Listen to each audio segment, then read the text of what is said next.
Mahal, kapag nakapag-file ka na ng annulment, ililipat na natin ang lahat ng assets mo sa pangalan ko, gaya ng napag-usapan natin. Ang bahay ninyo ni Andrea ay magiging atin na.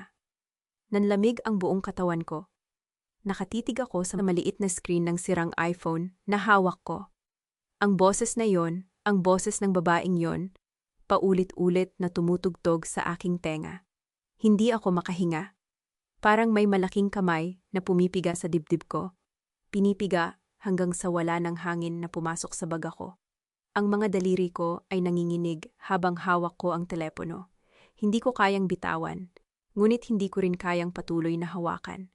Ang tiyan ko ay kumirot, isang matalim na sensasyon na nagpaalala sa akin na hindi lang ako ang nasa silid na ito. Automatikong bumaba ang kamay ko sa aking tiyan, niyayakap ang buwanang bukol na tahanan ng aking anak. Umaga noon sa opisina ko sa Airport Maintenance Company. Ang tunog ng mga keyboard ng aking mga kasamahan sa labas ng pinto, ang malayong ugong ng mga eroplanong umaalis. Mga pamilyar na tunog na biglang naging dayuhan sa aking pandinig. Sa labas ng bintana, isang eroplano ang pumailan lang sa kalangitan. Ang uri ng eroplano na si Carlos ang nagpapalipad. Si Carlos, ang aking asawa, ang ama ng aking anak. Ang kamay ko ay kusang umabot sa singsing sa aking daliri. Ang singsing na isinuot niya sa akin 6 na taon na ang nakararaan sa harap ng Diyos at ng aming mga pamilya. Pinagpagulong ko ito sa aking daliri. Nararamdaman ang bigat ng ginto, ang bigat ng pangakong hanggang kamatayan. Ngunit sa pagkakataong ito, hindi ko ito nakita bilang simbolo ng pag-ibig. Nakita ko ito bilang tanikala. Hindi ako perpektong asawa. Alam ko yon. Madalas akong wala dahil sa trabaho. Madalas na pagod. Madalas na mas pinipili ang tahimik na gabi sa bahay kaysa sa mga sosyal na okasyon na gusto ni Carlos. Ngunit minahal ko siya. Minahal ko siya sa 6 na taon ng paghihintay. Sa 3 taon ng IVF treatments na ang bawat umaga ay nagsisimula sa pagtusok ng karayom sa aking sariling tiyan. Mga hormone na nagpapahilo sa akin, nagpapaiyak sa akin sa banyo ng opisina habang nagtatago sa mga kasamahan. Minahal ko siya sa mga gabing nag-iisa ako sa ospital. Hawak ang kamay ng nurse habang iniisip kung darating ba siya. Ngunit alam kong nasa langit siya, nagpapalipad ng eroplano. Libu-libong milya ang layo. At ang bahay. Ang bahay na itinayo ko gamit ang aking mga bonus. Mula sa overseas projects. Ang mga taon ng pagtitipid. Ang mga gabing hindi ako natutulog para lang makumpleto ang mga dokumento. Ang bahay na pinangarap kong paglalakihan ng aming anak. Ang bahay na sinabi ni Carlos na magiging pundasyon ng aming pamilya. Ngunit ngayon, sa pamamagitan ng basag na screen ng isang teleponong hindi ko kilala, nabasa ko ang plano ni Carlos at ng isang babaeng nagngangalang Mara na nakawin ng lahat ng ito, ang aking bahay. Ang aking pinaghirapan, ang aking kinabukasan. Paulit-ulit kong pinatugtog ang recording. Ang boses ni Mara ay kalmado, malamig, parang nagbabasa ng grocery list. Ililipat na natin ang lahat ng assets mo. Hindi ito boses ng isang babaeng nahihiya sa kanyang ginagawa. Ito ay boses ng isang babaeng may plano, may kontrol, may kapangyarihan. At si Carlos, wala akong narinig na pagtutol sa recording. Ang katahimikan niya ay pagsang-ayon. Ang telepono sa aking mesa ay nag-vibrate. Tumingin ako sa screen, si Carlos. Ang pangalan niya ay kumikislap. At sa likod ng pangalang iyon, nakita ko ang mga mensahe mula sa sirang iPhone. Mahal, Miss Nakita. Kapag nakapag-file ka na ng annulment, pareho silang nagsasalita sa akin, ngunit magkaiba ang sinasabi. Hindi ko sinagot ang tawag. Hindi ko kaya. Ngunit nag-iwan siya ng voicemail at makalipas ang ilang segundo, lumabas ang notification sa screen ko. Nanginginig ang kamay ko habang pinindot ang play. Mahal, miss na kita. Uwi ako mamaya, may surprise ako sa'yo. Napasinghap ako. Ang boses niya, ang lambing, ang pagmamahal na naririnig ko sa bawat salita. Ang parehong boses na sumasang-ayon sa plano ni Mara. Ang parehong boses na nagsasabing mahal niya ako. Habang pinlano ang pagkuha ng lahat ng sa akin. Isang tawa ang lumabas sa aking bibig. Isang tawa na walang tunog. Isang tawa na mas sakit pa sa iyak. Ang mga luha ay tumulo sa aking mga pisngi, ngunit hindi ako makaiyak ng malakas. Parang may nakabara sa aking lalamunan, isang buhol na hindi ko kayang lunukin. Ang mga kamay ko ay kusang kumuha ng sarili kong telepono. Binuksan ko ang album ng aming kasal, ang mga larawan ng isang araw na pinaniwalaan kong simula ng aking happily ever after. Doon kami ni Carlos, nakangiti. Ang mga mata niya ay nakatingin sa akin na parang ako ang buong mundo niya. Minasahe ko ang screen gamit ang aking hinlalaki. Sinusubukang damhin ang alaala, ang init ng araw na iyon, ang pangakong iyon. Ngunit ang init na iyon ay malamig na ngayon. Bumaba ang tingin ko sa aking tiyan. Ang aming anak, ang anak na hinintay namin ng 6 na taon. Ang anak na pinagdasal ko tuwing gabi. Ang anak na dahilan kung bakit tiniis ko ang lahat ng sakit ng IVF. Hindi ko siya hahayaang mawala. Hindi ko hahayaang kunin ni Carlos ang tanging bagay na totoo sa lahat ng ito. Hindi kita hahayaang mawala ito, bulong ko, sa anak sa aking sinapupunan, sa aking sarili, sa bahay na aking itinayo. Tumayo ako, binuksan ang aking filing cabinet at kinuha ang makapal na folder ng mga dokumento. Ang titulo ng bahay, ang bank statements, ang insurance papers. Bawat piraso ng papel ay ebidensya ng aking pinaghirapan, ng aking sakripisyo. Kinuha ko ang aking telepono at kinuna ng larawan ang bawat isa. Ang mga litrato ay nakasave sa isang secure folder. Pagkatapos, binuksan ko ang aking contacts at hinanap ang isang pangalan na hindi ko nakausap sa loob ng maraming taon. At Treyer Ramon Santos, ang matalik na kaibigan ng aking ama. Ang abogadong tumulong sa amin noong binili namin ang aming unang sasakyan. Ang taong laging nandyan para sa amin noong buhay pa ang aking ama. Ang aking daliri ay nag-hover sa call button. Sandali akong nag-alinlangan. Kapag ginawa ko ito, wala nang atrasan. Kapag sinabi ko kay Tito Ramon ang tungkol dito, ang aking kasal, ang aking buhay, lahat ay magbabago. Ngunit ang boses ni Mara ay paulit-ulit na tumutugtog sa aking ulo. Ang bahay ninyo ni Andrea ay magiging atin na. Pinindot ko ang call button. Tito Ramon, ang boses ko ay nanginginig. Ngunit sinubukan kong patatagin ito. Kailangan ko ng tulong mo. Ngayon, matapos kong ibaba ang tawag, tumingin ako sa sirang iPhone sa aking mesa. Sa liwanag ng aking desk lamp, may napansin akong detalye na hindi ko napansin kanina. Sa sulok ng basag na screen, may nakaukit na letrang M. Hindi ito sulat kamay. Ito ay laser-etched, profesional, sinadya. May nagpadala nito sa akin. Hindi ito aksidente. May taong gustong malaman ko ang katotohanan ito. Sino ka? Naisip ko. At bakit mo ito ginawa? Ngunit bago ko pa man masagot ang tanong na iyon, ang kamay ko ay kusang umabot sa singsing sa aking daliri. Dahan-dahan kong inalis ito, ang singsing na hindi ko inalis kahit kailan, kahit naliligo, kahit natutulog, kahit nagtatrabaho. Ang singsing na simbolo ng lahat ng pinaniwalaan kong totoo. Inilapag ko ito sa mesa, katabi ng sirang iPhone. Ang ginto ay kumikinang sa liwanag, ngunit para sa akin, ito ay patay na. Hindi na kita kilala, Carlos. Nagising ako sa malamig na bahagi ng kama. Hindi ko na kailangang imulat ang mga mata para malaman. Ang init na nakasanayan kong katabi sa loob ng 6 na taon ay wala na. Ang unang pumalpak sa isip ko, bago pa man ang sakit, ay ang daliri ko. Kusang hinahanap nito ang singsing, ang pamilyar na bigat sa paligid ng aking singsing na daliri. Ang metal na bahagi na dumampi sa aking balat sa tuwing gigising ako. Wala ito.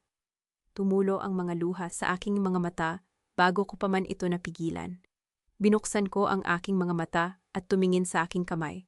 Ang hubad na daliri, ang maputing marka kung saan dating nakapatong ang singsing. Ang singsing na isinuot ko kahit naliligo, kahit natutulog, kahit nagtatrabaho. Ang singsing na isinuot ko sa loob ng 6 na taon, na para bang ito ang tanging bagay na nagpapatunay na ako ay pag-aari ng isang tao. Hindi na kita kilala, Carlos, bulong ko sa sarili. Ang mga salita ay paulit-ulit na tumutugtog sa aking ulo. Narinig ko ang pagbukas ng pinto ng garahe sa ibaba. Ang tunog ng sasakyan ni Carlos na pumapasok. Ang mga yabag niya sa hagdan, pamilyar, magaan, walang pakialam. Ang mga yabag ng isang lalaking walang alam na ang kanyang mundo ay gumuho na. Pinunasan ko ang aking mga luha. Pinilit kong ngumiti. Ang ngiting iyon na ginagawa ko sa tuwing may kailangan akong itago. Ang ngiting natutunan kong isuot sa tuwing kailangan kong maging malakas para sa iba. Mahal? Ang boses niya mula sa pinto. Gising ka na pala. Lumingon ako sa kanya. Nakatayo siya sa pintuan, nakangiti, may daladalang paper bag mula sa paborito kong panaderya. Ang parehong ngiti na minahal ko. Ang parehong mga mata na tiningnan ko sa araw ng aming kasal. Ang parehong lalaking nagplano ng pagkuha ng lahat ng sa akin. Oh, sabi ko, ang boses ko ay mas magaan kaysa sa nararamdaman ko. Gising na ako. Kumusta ang flight mo? Mabuti naman, maaga akong nakauwi. Lumapit siya at hinalikan ako sa noo. Ang halik na yon, dati, ito ang nagpapakalma sa akin. Ngayon, parang apoy ito sa aking balat. Dinalhan kita ng ensaymada. Alam kong gusto mo. Thank you. Kinuha ko ang paper bag, ang mga kamay ko ay nanginginig, ngunit sinubukan kong itago ito. Ang sweet mo naman. Umupo siya sa gilid ng kama at nakita ko ang pagkakataon, ang kanyang jacket, nakasabit sa upuan sa tabi ng pinto. Hindi niya ito isinabit sa aparador. Ang bulsa nito ay bahagyang nakabukas at may nakikita akong puting papel na nakalabas. Mag-shower ako, sabi niya, tumayo. Pagod ako sa biyahe. Okay, ngumiti ako. Hintayin kita dito. Nang pumasok siya sa banyo at narinig ko ang pag-agos ng tubig, mabilis akong tumayo. Ang aking mga paa ay tahimik na humakbang sa sahig. Ang bawat kilos ay sinadya. Ang bawat paggalaw ay kinakalkula. Binuksan ko ang bulsa ng kanyang jacket at kinuha ang papel. Isang resibo, Hotel Mariposa, 2 gabi. May pangalan sa ibaba, isang pangalan na nagyelo sa aking dugo, Mara Villanueva. At sa ibaba ng pangalan, isang pirma. Ang pirma ng babaeng sumisira sa aking buhay. Ang aking mga kamay ay nanginginig habang kinukuha ko ang aking telepono at kinunan ng litrato ang resibo. Ang tunog ng kamera ay tila napakalakas sa tahimik na silid. Ngunit ang tubig sa banyo ay patuloy na umaagos, walang kamalay-malay. Inilagay ko ang resibo pabalik sa bulsa, maingat, eksakto sa paraang nakita ko ito. Pagkatapos, napansin ko ang isang bagay, isang maliit na USB drive, na nakatago sa loob ng bulsa, nakabalot sa isang panyo. Ang aking puso ay tumibok ng malakas. Tiningnan ko ang pinto ng banyo. Ang tubig ay patuloy na umaagos. Mabilis kong kinuha ang USB at itinago ito sa aking bulsa. Pagkatapos ay ibinalik ang panyo sa bulsa. Umupo ako sa kama. Ang aking mga kamay ay nakakapit sa aking kandungan. Nagpipilit na huminga ng normal. Nang lumabas si Carlos mula sa banyo, nakangiti ako. Ang sarap ng amoy ng ensaymada, sabi ko. Kain tayo. Hindi niya napansin ang panginginig ng aking mga kamay. Hindi niya napansin ang takot sa aking mga mata. Hindi niya napansin na ang kanyang asawa ay hindi na ang babaeng minahal niya. Ang babaeng iyon ay namatay na sa sandaling nabasa niya ang mga mensaheng iyon. Ngunit ako, nakita ko ang lahat. 2:00 ng madaling araw, ang bahay ay tahimik. Ang tanging tunog ay ang mahinang paghinga ni Carlos sa tabi ko. Ang mahimbing na pagtulog ng isang lalaking walang konsensya. Dahan-dahan akong bumangon. Ang bawat kilos ay maingat, ang bawat hakbang ay tahimik. Binuksan ko ang aking laptop sa kusina. Ang liwanag ng screen ay nagliliwanag sa aking mukha. Isinaksak ko ang USB. Ang mga file ay bumukas. Mga bank statement, mga kontrata, mga dokumento ng paglilipat ng ari-arian. Ang aking mga mata ay sumakay sa bawat linya. Ang aking puso ay lumalaki sa bawat pagbubunyag. Ang bahay, ang aking bahay. Ang bahay na itinayo ko gamit ang aking mga bonus, ang aking pagtitipid, ang aking mga taon ng pagsusumikap sa ibang bansa. Inilipat sa isang korporasyon na tinatawag na MV Properties. Ang pirma, ang aking pirma, ay nasa dokumento. Ngunit hindi ko ito nilagdaan. Hindi ko kailanman nakita ang dokumentong ito. Ang petsa ng pirma, noong ako ay nasa Singapore para sa aviation conference. 3 buwan na ang nakalipas. 3 buwan na ang nakalipas habang ako ay nagpupuyat sa mga pagpupulong. Habang ako ay nagpapadala ng mga larawan ng skyline ng Singapore kay Carlos. Habang ako ay namimiss ang aking asawa. Ang aking asawa ay nagpaplano ng pagkuha ng lahat ng sa akin. Isinara ko ang laptop. Ang aking mga kamay ay nakakapit sa mesa. Ang aking mga knuckle ay pumuti. Hindi ako makaiyak. Hindi ako makasigaw. Kailangan kong maging tahimik. Kailangan kong maging matalino. Kailangan kong mabuhay. Kinaumagahan, pumunta ako sa opisina ni Atina Ramon Santos. Ang kanyang silid ay amoy lumang libro at kape. Ang amoy ng kaginhawaan na nakasanayan ko mula pagkabata. Si Tito Ramon, ang matalik na kaibigan ng aking ama, ay nakaupo sa likod ng kanyang mesa. Ang kanyang mga mata ay puno ng pag-aalala habang nakatingin sa akin. Anak, sabi niya, ang kanyang boses ay malambot. Ano ang nangyayari? Inilapag ko ang folder sa kanyang mesa. Ang mga dokumento na kinuha ko mula sa USB. Ang mga litrato ng resibo. Ang mga screenshot ng mga mensahe mula sa sirang iPhone. Kailangan kong malaman kung gaano kalalim ito, sabi ko. Ang aking boses ay matatag, kahit na ang aking mga kamay ay nanginginig. Ang bahay namin, sabi nila, na ilipat na sa ibang pangalan. Kailangan kong malaman kung totoo. Tahimik na binuksan ni Tito Ramon ang folder. Ang kanyang mga mata ay sumakay sa bawat dokumento. Ang kanyang mukha ay unti-unting nagdidilim sa bawat pahina. Nang matapos siya, tumingin siya sa akin. Ang kanyang mga mata ay puno ng sakit. Andrea, sabi niya. Ang kanyang boses ay mahina. Saan mo nakuha ang mga ito? Hindi mahalaga, sagot ko. Ang mahalaga, totoo ba? Bumuntong hininga siya at binuksan ang kanyang computer. Ang mga daliri niya ay mabilis na nag-type. Ang kanyang mga mata ay nakatuon sa screen. Ilang minuto ang lumipas ng katahimikan. Ang tanging tunog ay ang pag-click ng keyboard. Ang titulo ng bahay, sabi niya sa wakas. Ang kanyang boses ay mabigat, ay nailipat sa MV Properties, isang korporasyon na nakarehistro sa pangalan ni Mara Villanueva. Ang mundo ay tila huminto. At ang pirma, patuloy niya, itinuro ang isang dokumento, ay hindi mo pirma. Ang mga sulat kamay na ito, hindi tugma sa iyong pirma sa ibang mga dokumento. Bukod pa rito, ang petsa ng pirma ay noong ikaw ay nasa Singapore. May mga record ka bang makapagpapatunay na wala ka dito? Tumango ako. Ang aking boarding pass, ang mga litrato sa conference, ang aking mga kasamahan. Maganda. Sumandal siya sa kanyang upuan. Ang kanyang mga mata ay matalim. Andrea, ito ay pandaraya. Ito ay isang krimen. Kung patunayan natin ito, maaaring makasuhan si Carlos at ang babaeng ito. Gusto ko iyon, sabi ko. Ang aking boses ay matatag. Ngunit kailangan kong malaman gaano kalalim ito. Sino pa ang sangkot? Bumuntong hininga si Tito Ramon. Kailangan kong maghukay ng mas malalim. Ang mga financial records ng MV Properties. Kailangan kong makita kung may mga utang, kung may iba pang ari-arian na nailipat. Ngunit ito ay tatagal ng ilang araw. Gawin mo, sabi ko. Gawin ang lahat ng kailangan. Tumango siya, pagkatapos ay may pag-aalangan sa kanyang mga mata. Andrea, sigurado ka ba? Ang paghabol dito, hindi ito madaling daan. Maaaring mawala sa iyo ang lahat. Tumawa ako, isang tuyo, mapait na tawa. Tito, wala na akong mawawala. Ang lahat ng sa akin, kinuha na nila. Ang natitira na lang, ang aking anak, ang aking bahay. Ipaglalaban ko. Pag-uwi ko, binuksan ko ang aking laptop at nag-type ng isang pangalan, Mara Villanueva. Ang unang resulta ay isang Facebook profile. Ang babaeng nakatingin sa akin mula sa screen, 27 taong gulang.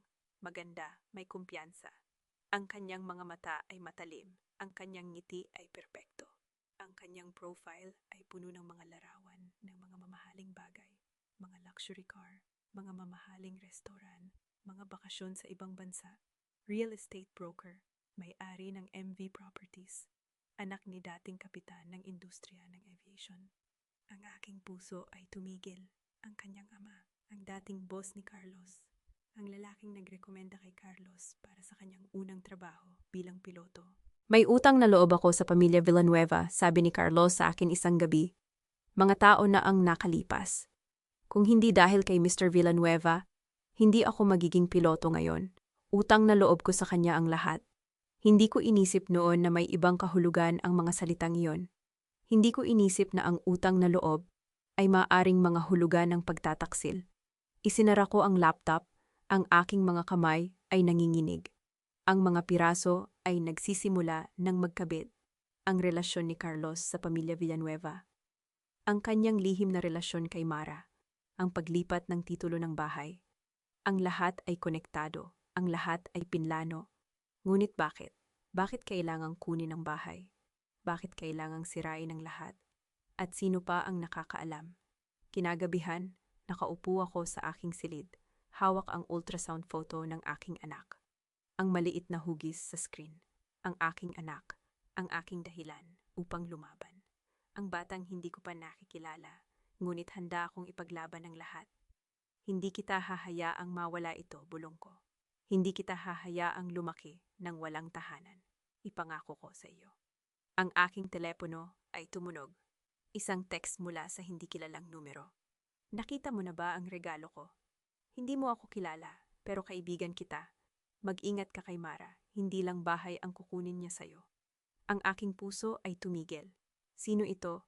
Sino ang nagpadala ng iPhone? Sino ang nakakaalam ng lahat? Tiningnan ko ang numero, hindi ito nakasave sa aking contacts. Sinubukan kong tawagan ito, ngunit hindi sumasagot. Nagpadala ako ng text. Sino ka? Walang sagot. Ngunit ang mga salita ay nanatili sa aking isipan. Hindi lang bahay ang kukunin niya sa'yo. Ano pa ang gusto nilang kunin? Ano pa ang nakataya? Tumingin ako sa ultrasound photo, pagkatapos ay sa aking tiyan, ang aking anak. Ang aking anak na lalaki o babae, ang batang hindi pa isinisilang. Ngunit nasa gitna na ng digmaang ito.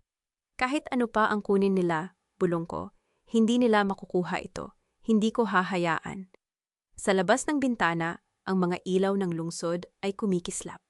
Sa isang lugar sa labas, may isang taong nakakaalam ng lahat. Isang taong nagpadala sa akin ng sirang iPhone. Isang taong nagbabala sa akin tungkol kay Mara. Isang kaibigan na hindi ko pa nakikilala. Ngunit sa gabing iyon, nakaupo ako sa aking silid. Hawak ang larawan ng aking anak. Alam kong isang bagay ang totoo. Ang digmaang ito ay nagsisimula pa lamang. At handa akong lumaban. Nakita mo na ba ang regalo ko? Hindi mo ako kilala, pero kaibigan kita. Mag-ingat ka kay Mara. Hindi lang bahay ang kukunin niya sa'yo.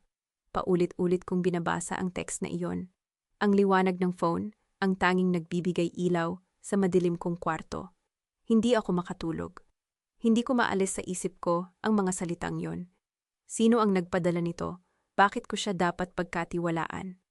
At higit sa lahat, ano pa ang gusto nilang kunin sa akin? Tiningnan ko ang numero. Walang pangalan, walang palatandaan. Ngunit may kung ano sa akin na nagsasabing totoo ang babaeng ito. Siguro dahil desperado na ako. Siguro dahil wala na akong ibang mapagkakatiwalaan. Nag-type ako ng mensahe. Ang mga daliri ko ay nanginginig sa screen. Sino ka? Paano mo nakuha ang phone na ito? Kailangan kong malaman. Ilang minuto ang lumipas.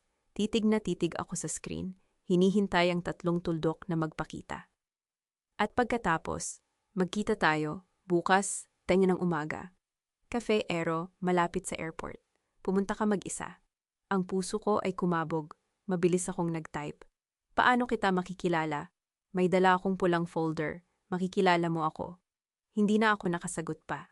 Ang numero ay biglang nawala sa network. Buong gabing hindi ako nakatulog. Nakatitig ako sa kisame, iniisip kung ano ang gagawin ko. Dapat ba akong pumunta? Delikado ba ito? Paano kung bitag ito ni Carlos para malaman kung gaano nakalaki ang alam ko? Ngunit may isang boses sa loob ko na nagsasabing, kailangan kong pumunta. Ang babaeng ito, kung siya nga ang nagpadala ng phone, ay may mga sagot. At kailangan ko ng mga sagot. Kinaumagahan, nagbihis ako ng simple. Maluwag na damit na hindi halatang buntis, cap para matakpan ang mukha. Hindi ko sinabi kay Carlos kung saan ako pupunta. Sinabi ko lang na may appointment ako sa doktor. Gusto mo bang ihatid kita? Tanong niya, nakangiti habang humihigop ng kape. Hindi na, sagot ko, iniiwasan ang tingin niya. Kaya ko na. Tumango siya, hindi man lang naghinala, masyadong tiwala. Masyadong kampante. Pagdating ko sa Cafe Aero, naramdaman ko agad ang kaba. Maliit na cafe ito, tahimik, madalang ang mga tao. Umupo ako sa sulok, kung saan kita ko ang buong pinto. Nag-order ako ng mainit na tsokolate, hindi kape, para sa sanggol. Tumagal ng 15 minuto ang paghihintay. 15 minutong pakiramdam ko ay 1 oras. At pagkatapos, isang babaeng may dalang pulang folder ang pumasok. Mga 29 na taong gulang, payat, may mahabang buhok na nakatali ng mahigpit. Nakasuot siya ng beige blazer at slacks. Simple, professional. Ngunit ang mga mata niya, may kung ano sa mga mata niyang iyon. Pagod. Ngunit determinado. Lumapit siya sa akin, huminto sa harap ng mesa ko. Andrea? Tanong niya. Ang boses ay mahina at magalang. Tumango ako. Ikaw ang nagpadala ng phone. Umupo siya sa harap ko, inilapag ang pulang folder sa mesa. Tumingin siya sa paligid, siguraduhing walang nakikinig, bago nagsalita. Ang pangalan ko ay Jenny Reyes. Flight attendant ako, dating kasamahan ni Carlos. Ang puso ko ay tumigil. Kasamahan ni Carlos? Oo. Huminga siya ng malalim. At alam ko ang lahat tungkol kay Mara. Naramdaman ko ang pagbilis ng tibok ng puso ko. Paano mo? Kasi nakita ko sila. Ang boses ni Jenny ay nanginginig. Sa hotel, sa Mariposa. 3 buwan na ang nakalipas. May company event kami, ang airline. Doon ko sila unang nakita. Si Carlos at si Mara, magkasama, pumapasok sa isang suite. Akala nila walang nakakita sa kanila, pero nakita ko. Tiningnan ko ang mga mata niya, hinahanap ang tanda ng kasinungalingan. Wala akong nakita, tanging katotohanan. Bakit mo ako tinutulungan? Tanong ko. Bakit mo ipinadala sa akin ang phone na iyon? Napayuko si Jenny. Ilang segundo siyang tahimik bago nagsalita. Dahil alam ko kung ano ang pakiramdam na lokohin, mahina niyang sabi. At dahil tumigil siya, lumunok. Dahil may utang ako sa sarili ko na itama ang mga bagay. Hindi ako dapat tumahimik noong nakita ko sila. Hindi ako dapat nagkunwaring wala akong nakitang anuman. Binuksan niya ang pulang folder. Sa loob, mga papel, mga resibo, mga litrato. Kinuha ko ito mula sa hotel room nila, sabi niya. Noong gabing iyon, pagkatapos kong makita sila, hinintay kong lumabas sila. Iniwan nila ang mga gamit nila, nagmamadali sila. At nakita ko ang phone na ito, ang luma, sirang iPhone. Kinuha ko ito. Hindi ko alam kung bakit. Siguro dahil gusto kong may ebidensya. Siguro dahil alam kong isang araw, kailangan ko ito natapos ko ang pangungusap para sa kanya. Tumango siya. Oo, kinuha ko ang mga litrato ni na Carlos at Mara, magkasama sa isang business trip, nakangiti, magkayakap.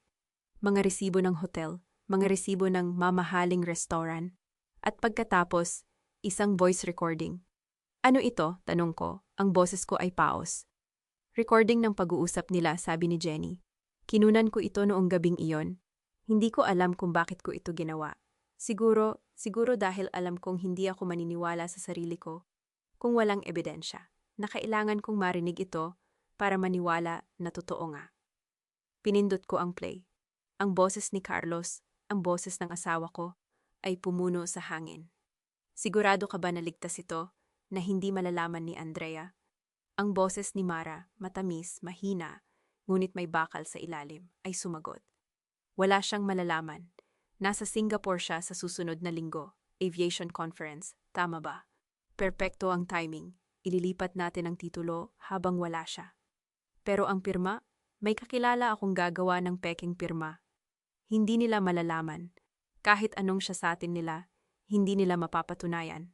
Tumigil ang recording. Ang aking mga kamay ay nanginginig. May iba pa, sabi ni Jenny. Ang boses ay mahina. May sinabi si Mara tungkol sa insurance policy mo. Tumingin ako sa kanya. Ano? Anong insurance policy? Hindi ko alam ang detalye, sabi ni Jenny, umiling. Pero narinig ko silang nag-usap tungkol dito. Sinabi ni Mara, kailangan nating siguraduhin na may insurance policy tayo kung sakaling magdesisyon si Andrea na lumaban. Ang aking puso ay tumigil. Insurance policy, ulit ko. May kinalaman ba ito sa trabaho ko? Hindi ko alam, sabi ni Jenny. Pero narinig kong banggitin ni Mara ang airport, ang maintenance logs mo. May sinabi siyang, tumigil siya, sinusubukang alalahanin. May sinabi siyang, kung mawala ang trabaho niya, wala siyang panlaban. Ang aking dugo ay nanlamig. Ang trabaho ko, ang aking trabaho sa airport, ang aking posisyon bilang lead inspector. Kung may gagawin sila para tanggalin ako, kailangan kong malaman, sabi ko. Ang boses ko ay matigas. Kailangan kong malaman ang lahat. Hinawakan ni Jenny ang kamay ko. Ang kanyang hawak ay matatag, mainit. Andrea, sabi niya, hindi kita iiwan.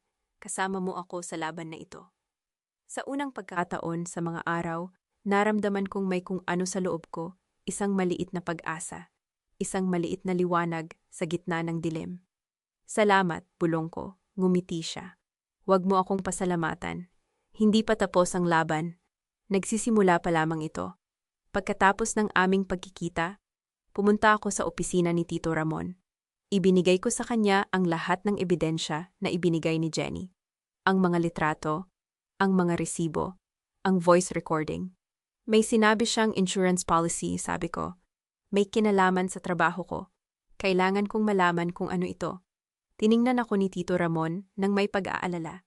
Andrea, kailangan mong mag-ingat. Kung may plano sila laban sa trabaho mo. Alam ko, sabi ko, pero kailangan kong malaman. Hindi ako pwedeng manatiling walang alam, tumango siya. Sisimulan ko ang investigasyon, ngunit kailangan kong balaan ka kung may kinalaman ito sa iyong trabaho. Maaring kailanganin mong harapin ito ng mag-isa. Ang airport ay may sariling mga patakaran. Ang maintenance logs. Alam ko, sabi ko, kaya ko ito.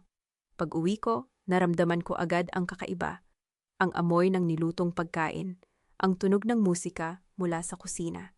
At si Carlos, nakaupo sa sala, nakangiti, may hawak na buke ng mga bulaklak. Andrea, tumayo siya, lumapit sa akin, niyakap ako ng mahigpit. Kumusta ang appointment mo? Okay ba ang sanggol? Okay naman, sabi ko. Ang boses ko ay pilit na kalmado. Healthy ang sanggol. Magaling, sabi niya. Hinalikan ako sa noo. Nagluto ako ng paborito mong adobo at bumili ako ng bulaklak. Akala ko kailangan mo ng pasayahin. Tiningnan ko siya. Ang lalaking ito, ang aking asawa, ang ama ng aking anak, ay nakatayo sa harapan ko. Nakangiti. May dalang bulaklak. Ang parehong lalaki na nasa voice recording. Pinag-uusapan ng isang bagay na lihim niyang ginagawa laban sa akin. Thank you, sabi ko. Pinilit ang isang ngiti. Buong gabi, sobrang sweet ni Carlos. Hinawakan niya ang kamay ko habang kumakain. Kinantahan ako habang naghuhugas ng pinggan. Niyakap niya ako ng paulit-ulit na parang ayaw akong bitawan. Sa halip na matuwa, nakaramdam ako ng kakaiba. Parang may itinatago siya. Parang may bumabagabag sa kanyang konsensya. Habang naghuhugas siya ng pinggan, napansin kong naiwan niya ang jacket niya sa sofa. At sa bulsa nito, isang resibo. Kinuha ko ito, ang puso ko ay kumakabog. Hotel Mariposa. Ang parehong hotel. Ang parehong hotel na binanggit sa mga mensahe ni Mara. Ang parehong hotel na nakita nila ni Jenny. Ang aking mga kamay ay nanginginig. Ang aking tiyan ay kumirot. Isang matinding sakit na kumalat sa aking buong katawan. Andrea, ang boses ni Carlos mula sa kusina. Okay ka lang ba? Mabilis kong itinago ang resibo sa bulsa ko. Oo, sabi ko. Ang boses ko ay pilit. Pagod lang ako, ngumiti siya. Magpahinga ka na, ako na ang bahala sa lahat. Tumango ako, pumunta sa kwarto, isinara ang pinto. Umupo ako sa kama, hawak ang resibo, hindi makahinga. Ang sakit sa aking tiyan ay hindi nawawala. Ang aking anak, kumikilos, parang nararamdaman din ang aking takot. Sandali lang, bulong ko sa aking tiyan. Sandali lang, anak. Hindi pa tayo tapos, hindi pa tayo. Biglang bumukas ang pinto. Si Carlos, nakatayo sa pintuan, hawak ang aking phone, nakatingin sa akin. Saan ka galing, Andrea? Tanong niya. Ang boses ay kalmado, ngunit may kakaibang gilas. Bakit mo inalis ang wedding ring mo? Bakit mo inalis ang wedding ring mo? Ang tanong niya ay parang latigo sa gitna ng katahimikan ng kwarto. Nakatayo siya sa pintuan, hawak ang phone ko, ang mga mata ay nakatutok sa kamay kong walang singsing.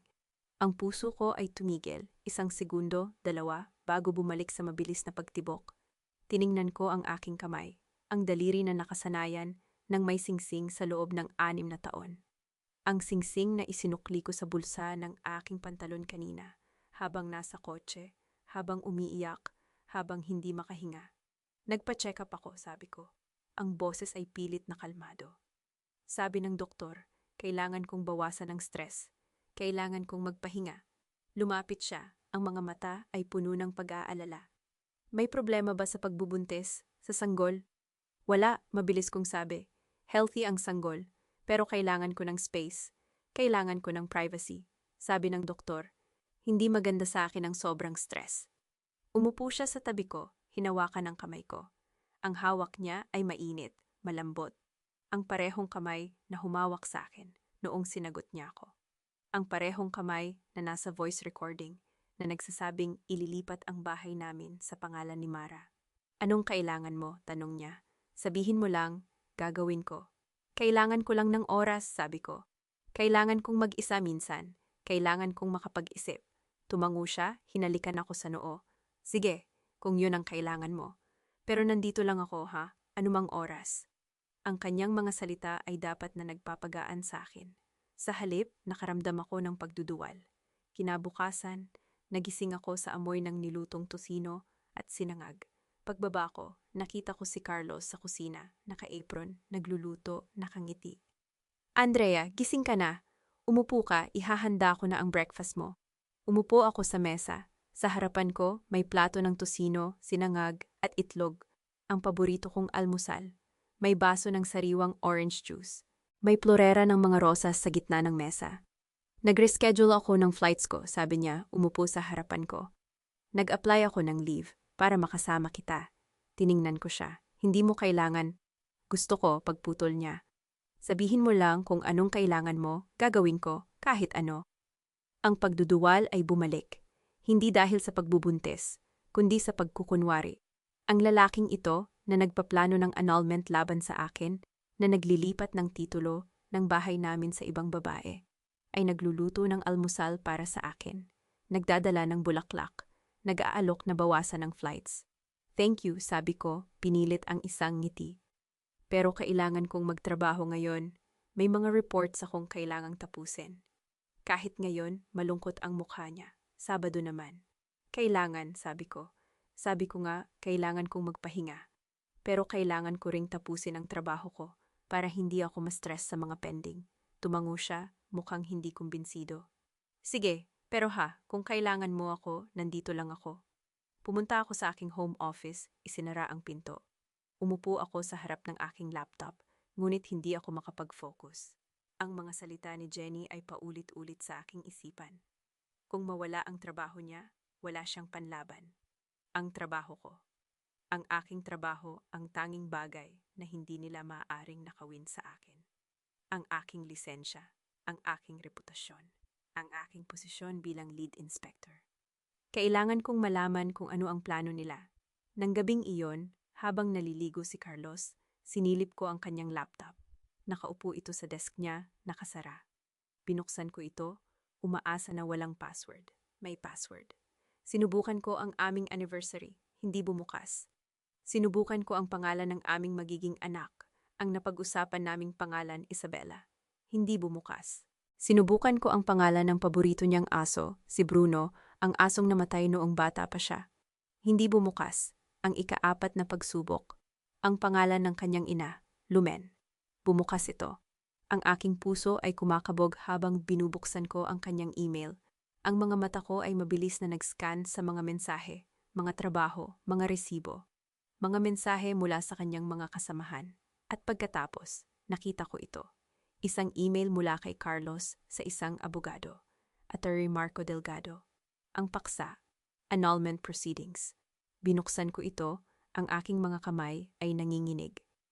Ginoong Delgado, nais kong magsimula ng annulment proceedings laban sa aking asawa, si Andrea de la Cruz Mendoza. Nais kong i-file ang kaso batay sa psychological incapacity upang siya ang maging at fault. Sa ganitong paraan, hindi ko kakailanganing magbayad ng sustento at mapapanatili ko ang karamihan sa aming mga ari-arian. Ang aking dugo ay nanlamig. Hindi lang siya nagpaplano na iwan ako. Hindi lang siya nagpaplano na nakawin ang bahay namin.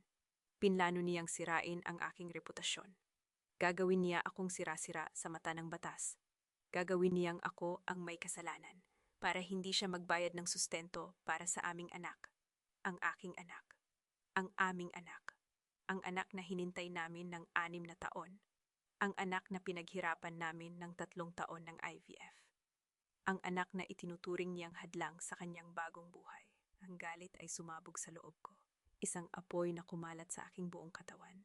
Ngunit sa halip na sumigaw, sa halip na sirain ang laptop, sa halip na harapin siya, tumawag ako kay Tito Ramon.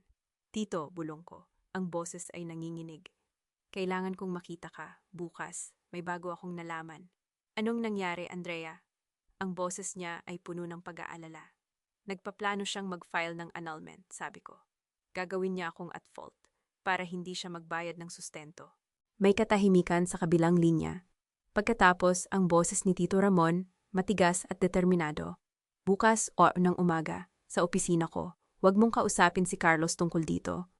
Huwag mong ipakita na may alam ka. Alam ko, sabi ko. Salamat, Tito. Hindi mo kailangang magpasalamat, anak, sabi niya. Ito ang trabaho ko. At higit sa lahat, kaibigan kita. At kaibigan kita ng tatay mo. Hindi kita pababayaan. Kinabukasan, o taon ng umaga, nakaupo ako sa opisina ni Tito Ramon. Sa harapan ko, ang mga dokumento, ang email mula sa laptop ni Carlos, ang mga litrato mula kay Jenny, ang mga resibo, ang voice recording. Kailangan nating mag-ipon ng ebidensya, sabi ni Tito Ramon. Kailangan nating patunayan na siya ang may kasalanan. Kailangan nating protektahan ang anak mo. Paano? Tanong ko. Kailangan mong maging maingat, sabi niya. Kailangan mong ipagpatuloy ang pagiging asawa. Kailangan mong huwag ipakita na may alam ka. At kailangan mong protektahan ang iyong trabaho dahil kung mawala ito, mawawalan ka ng panlaban. Tungkol sa trabaho ko, sabi ko, may sinabi si Jenny, may sinabi siyang insurance policy. May kinalaman sa airport, sa maintenance logs ko. Tiningnan ako ni Tito Ramon nang may pag-aalala. Kailangan mong maging handa, Andrea, kung may plano sila laban sa trabaho mo. Alam ko, sabi ko, kaya ko ito. Pagkatapos ng meeting, pumunta ako sa airport. Kailangan kong tapusin ang ilang administrative tasks, ang mga maintenance logs, ang safety reports, ang certification documents. Habang naglalakad ako sa corridor, napansin ko ang mga empleyado na bumubulong-bulungan. May kakaiba sa kanilang mga tingin. Mrs. Mendoza, tumawag ang isang boses. Lumingon ako, si Mr. Reyes, ang HR manager. Kailangan naming makipag-usap sa'yo. May kailangan kaming i-clarify.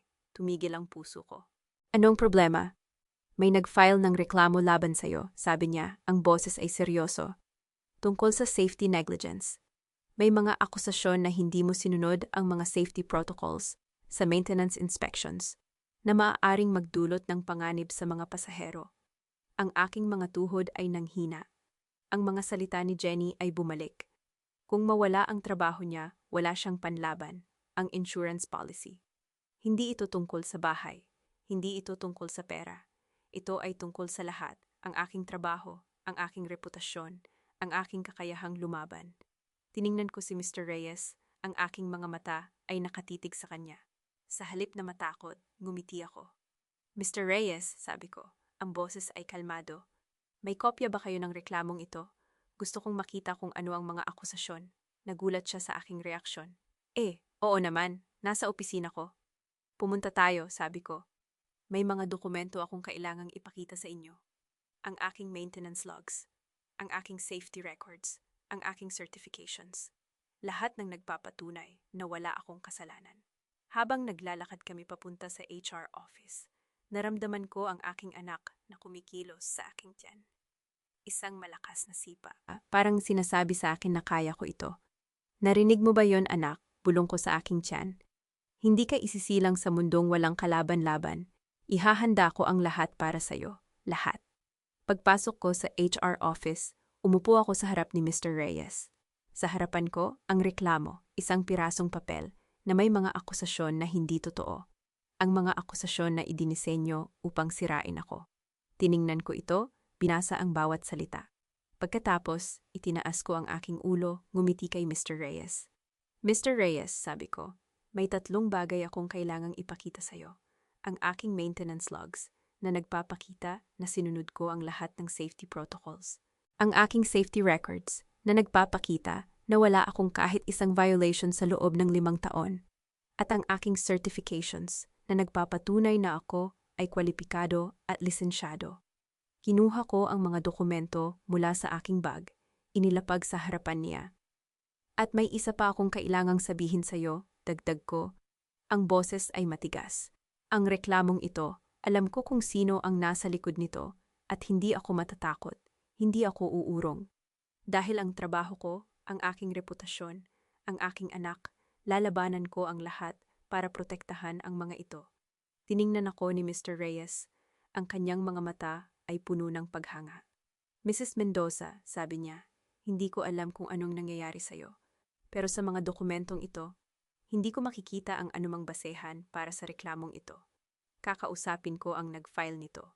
Ipapaliwanag ko sa kanila na wala silang ebidensya. Salamat, Mr. Reyes, sabi ko. Habang lumalabas ako sa HR office, naramdaman ko ang aking phone na nag-vibrate. Isang text message mula sa isang hindi kilalang numero. Mrs. Mendoza, kailangan naming makipag-usap sa'yo tungkol sa audit. May nag-file ng reklamo laban sa'yo tungkol sa safety negligence na maaaring magdulot ng panganib sa mga pasahero. Tumigil ako, binasa ang mensahe ng 2 beses. Ang parehong salita na sinabi ni Mr. Reyes. Ang parehong reklamo. Pero ito ay mula sa ibang numero, mula sa isang taong hindi ko kilala. At sa ibaba ng mensahe, isang pangalan, Mara Villanueva. Mrs. Mendoza, nakaupo ka na ba? Handa ka na ba para sa formal na pagdinig? Ang boses ni Mr. Reyes sa telepono ay malamig, opisyal. Walang bakas ng pagkakilala namin sa isa't isa, ang parehong tao na kausap ko kahapon, na nangakong iimbestigahan ang reklamo. Ngayon ay parang estranghero. Napahigpit ang hawak ko sa phone. Nasa kusina ako, nakatingin sa labas ng bintana. Umaga pa lang, pero para akong may mabigat na bakal sa dibdib. Opo, Mr. Reyes, handa na ako. 9:00, Conference Room B. Dalhin ang lahat ng dokumentong kailangan mo. Gagawin ko. Binaba ko ang tawag. Tumingin ako sa aking tiyan. 8 buwan na. Malaki na. Ipinatong ko ang kamay ko dito. Naramdaman ang paggalaw ng aking anak. Baby, bulong ko. Alam mo ba kung gaano kita kamahal? Sapat na ba yon para lumaban? Sapat na ba ako? Tumahimik ang anak ko. Parang naghihintay. Kinuha ko ang aking bag. Sinigurado na naroon ang lahat. Ang maintenance logs, ang safety records, ang certifications, ang commendations mula sa International Aviation Boards. 10 taon ng aking profesional na buhay, nasa isang leather bag. Habang naglalakad ako papunta sa kotse, naalala ko ang mensahe ni Mara. May nag-file ng reklamo laban sa'yo. Ang parehong salita na sinabi ni Mr. Reyes. Ang parehong reklamo. Hindi ito nagkataon. Binuksan ko ang pinto ng kotse. Umupo sa driver's seat. Tumingin ako sa rearview mirror. Ang aking mukha ay pagod. May mga anino sa ilalim ng aking mga mata. Pero ang aking mga mata, nagniningning pa rin. Hindi ka matatakot, Andrea, sabi ko sa sarili ko. Hindi ka uurong. Dumating ako sa airport ng 8:45. Ang lobby ay puno ng mga empleyado, mga maintenance crew, mga staff, mga piloto. May mga tingin na sumusunod sa akin. May mga bulong na hindi ko marinig, pero alam kong tungkol sa akin. Mrs. Mendoza, isang boses ang tumawag. Lumingon ako, si Jenny, ang flight attendant. Nakatayo sa may coffee shop, may dalang paper cup. Jenny, sabi ko, lumapit sa kanya. Anong ginagawa mo dito? Alam kong may hearing ka ngayon, sabi niya. Ang boses ay pabulong. Gusto kong siguraduhing okay ka. Okay ako, sabi ko. Kailangan kong maging okay. Tiningnan niya ako. Ang mga mata ay may pag-aalala. Andrea, may sinabi sa akin ang kaibigan ko sa HR, ang nag-file ng reklamo. Si Mara, sabi ko. Alam ko. Tumango siya. Hindi lang yon, may testigo sila. Isang empleyado na magsasalita laban sa'yo. Tumigil ang puso ko. Testigo? Oo, isang bagong hire. Kamag-anak daw ng kaibigan ni Mara. Napahigpit ang hawak ko sa bag. Salamat, Jenny. Mahalaga ito. Kaya mo ba ito? Tanong niya. Ang boses ay puno ng pag-aalala. Ngumiti ako. Kailangan kong kayanin.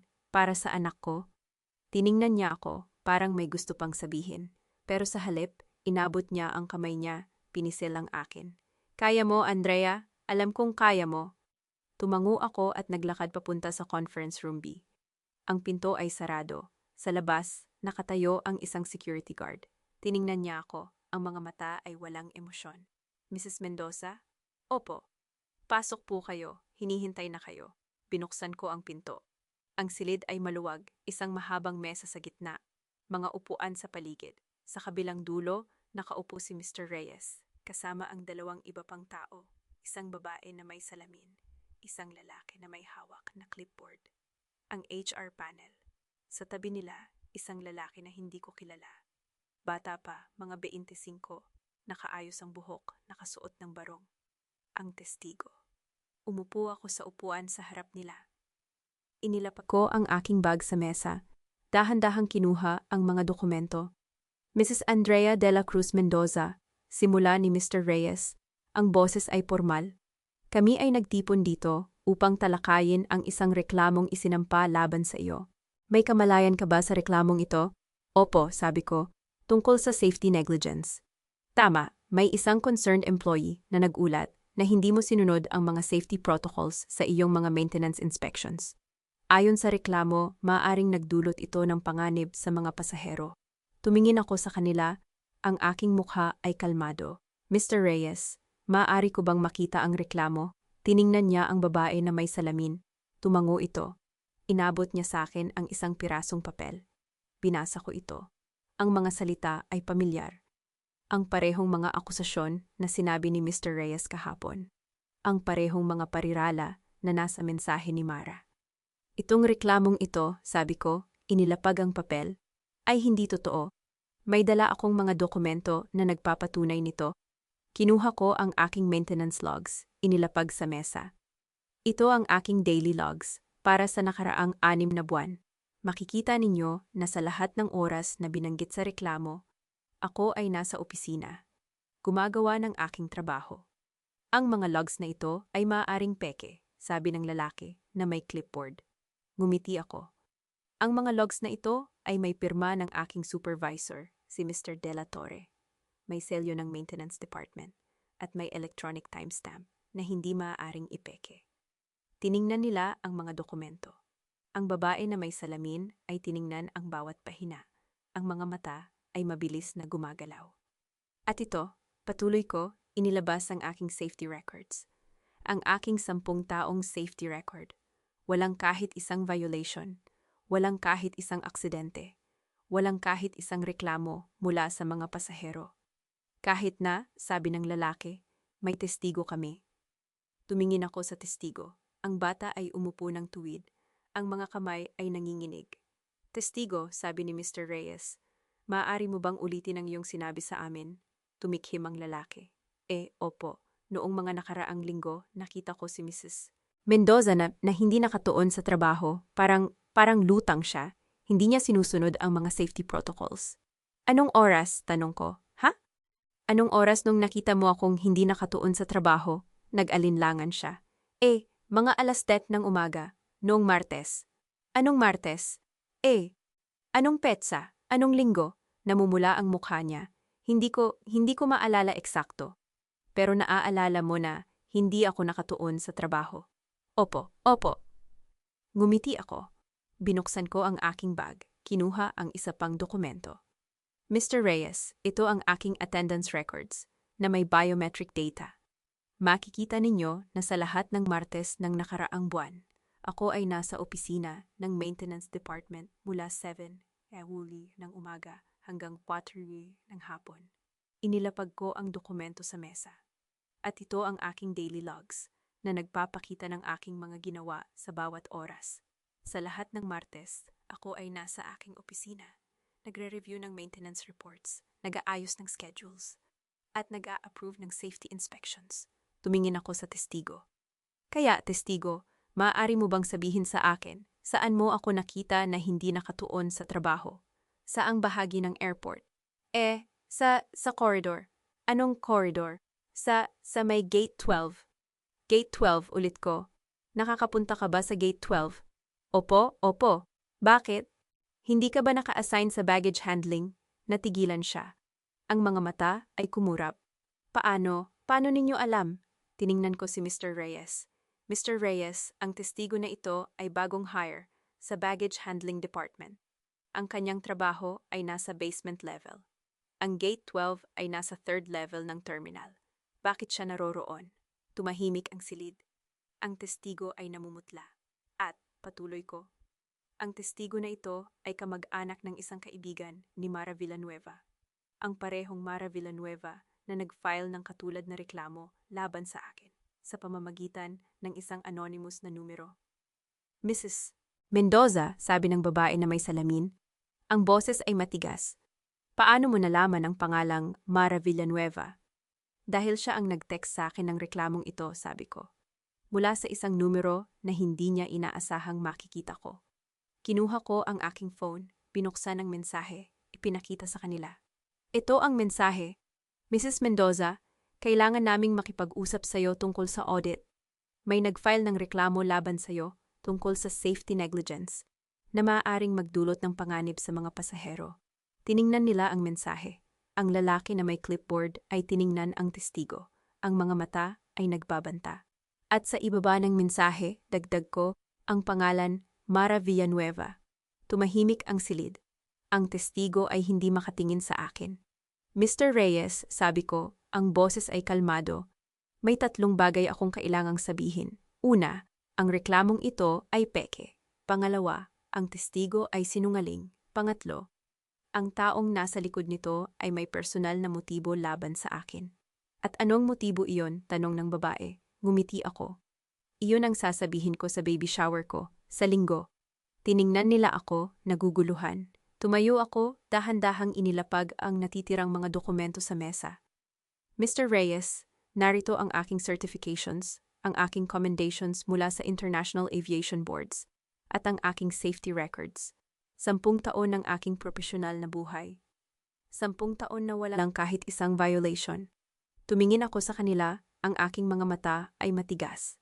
Kaya kong gampanan ang aking tungkulin, at mas kaya kong protektahan ang aking sarili laban sa mga maling akusasyon. Binuksan ko ang pinto, pero bago ako lumabas, lumingon ako. Mr. Reyes, may isa pa akong sasabihin. Ang reklamong ito, hindi ito tungkol sa safety. Hindi ito tungkol sa trabaho ko. Ito ay tungkol sa isang babae na gustong sirain ako. At gagawin ko ang lahat para protektahan ang aking sarili, ang aking trabaho at ang aking anak. Iniwan ko ang silid. Ang pinto ay sumara sa likod ko. Sa koridor, tumigil ako. Hinawakan ang aking tiyan. Ang aking anak ay sumipa, isang malakas, malinaw na sipa. Okay lang baby, bulong ko. Nasa atin ang katotohanan. Kumuha ako ng malalim na hininga, naglakad papunta sa exit. Ngunit bago ako makarating sa pinto, naramdaman ko ang aking phone na nag-vibrate. Isang tawag. Tiningnan ko ang screen, ang numero ng aking doktor. Dr. Santos? Andrea, sabi ng doktor. Ang boses ay mainit. Tinawagan kita para sa resulta ng iyong check-up. Normal ang lahat, malusog ang baby ninyo. Napakalakas ng heartbeat niya. Tumigil ang puso ko. Para akong binuhusan ng malamig na tubig sa gitna ng init. Salamat, Dr. Santos, sabi ko. Ang boses ay nanginginig. Salamat. Walang anuman, Andrea. Mag-ingat ka. At ipagpatuloy mo ang iyong ginagawa. Malusog ang anak mo. Binaba ko ang tawag. Tumayo sa gitna ng koridor. Hawak ang phone. Ang mga luha ay bumagsak. Hindi sa takot, hindi sa galit, kundi sa relief. Baby, bulong ko. Hinawakan ang aking tiyan. Naririnig mo ba? Malusog ka, malakas ka. At ipaglalaban kita. Tumawag ako kay Jenny. Jenny, sabi ko. Tapos na ang hearing. Wala silang ebidensya laban sa akin. Na-dismiss ang reklamo. Talaga? Ang boses niya ay puno ng relief. Andrea, buti naman. Pero Jenny, dagdag ko, alam mo ba kung sino ang nasa likod ng lahat ng ito? Si Mara? Oo, ang kaibigan mo sa HR. Anong sinabi niya? May paghinto. Sabi niya, si Mara ang nag-utos ng audit sa pamamagitan ng isang kaibigan na nagtatrabaho sa HR ng airport. Ang parehong kaibigan na nag-file ng reklamo. Napahigpit ang hawak ko sa phone. Kaya pala, Andrea, anong gagawin mo? Tumingin ako sa labas ng bintana. Ang araw ay sumisikat, ang mga eroplano ay lumilipad sa malayo. Jenny, sabi ko, sa Linggo may baby shower ako. At imbitado si Carlos. At imbitado si Mara.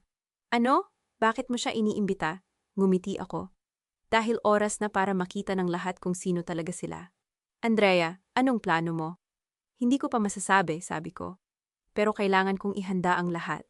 Kailangan kong makipag-usap kay Ate Ramon. Pagkatapos ng tawag, pumunta ako sa opisina ni Ate Ramon. Ang kanyang sekretarya ay ngumiti sa akin. Itinuro ang pinto. Andrea, sabi niya nang makita ako.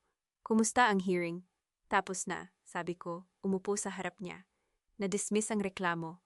Wala silang ebidensya. Magaling, sabi niya, tumango. Pero alam kong hindi ito katapusan. Hindi, sang-ayon ko.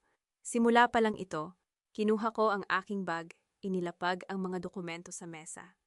Advisor Ramon, handa na ba ang lahat? Para sa linggo? Tiningnan niya ako, ang mga mata ay seryoso. Andrea, sigurado ka ba? Ang pagharap kay Carlos sa harap ng lahat. Hindi ko siya haharapin, sabi ko. Ipapakita ko sa kanya ang katotohanan. Ipapakita ko sa lahat ang katotohanan. Ang mga mensahe, ang peking pirma, ang bank statements, ang titulo ng bahay, at ang audio recording mula kay Jenny, dagdag ko. Ang lahat. Tiningnan niya ako ng matagal. Pagkatapos tumango siya. Handa na ang lahat. Ang mga dokumento, ang mga kopya, ang mga ebidensya, lahat. Salamat, Ating Ramon. Pero Andrea, sabi niya, ang boses ay malambot. Handa ka na ba? Hindi lang ang mga dokumento, kundi ang iyong puso? Tumigil ako. Tiningnan ko ang aking mga kamay, ang singsing sa aking daliri. Ang singsing na isinusuot ko sa loob ng 6 na taon. At Ating Ramon, sabi ko, sa loob ng 6 na taon, minahal ko si Carlos. Ibinigay ko ang lahat, ang aking oras, ang aking lakas, ang aking pangarap. At sa lahat ng iyon, pinagkanulo niya ako. Tiningnan ko siya. Hindi ito tungkol sa paghihiganti. Hindi ito tungkol sa galit. Ito ay tungkol sa pagprotekta sa aking anak. Sa pagprotekta sa aking tahanan. Sa pagprotekta sa aking sarili. Handa na ako, sabi ko. Dahil wala na akong maaaring mawala. Pagkatapos ng meeting, umuwi ako. Ang bahay ay tahimik. Walang Carlos. Walang ingay. Umupo ako sa sala. Hinawakan ang aking tiyan. Baby, bulong ko. Sa linggo, makikita ng lahat kung sino talaga ang tatay mo. Tumingin ako sa salamin. Ang aking mukha ay pagod, pero ang aking mga mata ay nagniningning. Hinawakan ko ang aking tiyan. Naramdaman ang paggalaw ng aking anak. Hindi ka isisilang sa mundong walang kalaban-laban, sabi ko. Ipaglalaban kita. Ipaglalaban natin ang ating tahanan. Tumayo ako. Naglakad papunta sa bintana. Tumingin ako sa labas. Ang araw ay lumulubog. Ang langit ay kulay kahel. Sa linggo, bulong ko, magbabago ang lahat. Hindi mo ba naisip na ako ang may-ari ng bahay na iyon? Na ako ang nagbayad ng down payment? Na ako ang nagbayad ng mortgage sa loob ng 6 na taon? Habang ikaw ay nasa langit, lumilipad, at ako ay nasa lupa, nagtatrabaho. Ang boses ni Carlos ay tila nagmumula sa malayo, ngunit ang mga salita ay tumatama sa akin ng direkta sa dibdib. Nakatayo ako sa gitna ng aming sala. Hawak ang isang baso ng tubig. Ang aking mga daliri ay naninigas sa lamig ng salamin. Carlos, anong sinasabi mo? Ang aking boses ay tila hindi akin. Mahina, nanginginig, parang may humahawak sa aking lalamunan. Sinabi ko, ang bahay na ito. Huminto siya. Tumingin sa akin na may ngiti na hindi ko nakikilala. Ay hindi lamang sa'yo. Hindi ko alam kung bakit mo iniisip na ikaw ang nag-iisang nagpagawa nito. Ang aking mga paa ay tila nakatanim sa sahig. Hindi ako makagalaw. Hindi ako makahinga. Ang baso sa aking kamay ay nanginginig. Ang tubig ay tumalsik sa aking palad. Ngunit hindi ko ito naramdaman. Carlos, sinubukan kong magsalita. Ngunit ang aking mga salita ay namatay sa aking lalamunan. Ang aking puso ay tumibok ng napakalakas. Naririnig ko ito sa aking mga tainga. Ang aking mga mata ay nakatitig sa kanya. Ang lalaking minahal ko, ang lalaking pinagtiwalaan ko, ang lalaking pinaghirapan kong bigyan ng anak. Bakit ka tahimik? Tanong niya. Ang kanyang boses ay malamig. Hindi mo ba alam na ang lahat ng iyong paghihirap, ang mga bonus mo, ang iyong mga pagtitipid, ay bahagi lamang ng isang mas malaking plano? Na hindi mo kailanman nag-iisa ang nagtayo ng bahay na ito. Ang aking mga tuhod ay nanghina. Ang aking kamay ay kumapit sa gilid ng sofa. Ang aking mga kuko ay tumutusok sa tela. Ang baso ay bumagsak sa sahig. Ang tubig ay kumalat sa aking mga paa. Ngunit hindi ko ito nakita. Carlos, ang aking boses ay pumutok. 6 na taon. 6 na taon kong ibinigay ang lahat. Ang aking oras, ang aking lakas, ang aking pangarap. 3 taon ng IVF. Ang aking katawan, ang aking kaluluwa. At ano, putol niya. Iyan ba ay isang dahilan upang angkinin ang lahat? Upang sabihin na ang lahat ng ito ay sa iyo? Ang aking mga mata ay napuno ng luha, ngunit hindi sila bumagsak. Hindi ko sila hahayaang bumagsak. Hindi sa harap niya. Carlos, sabi ko, ang aking boses ay matigas. Saan nanggagaling ang lahat ng ito? Bakit mo ito sinasabi ngayon? Tumingin siya sa akin, ang kanyang mga mata ay walang emosyon.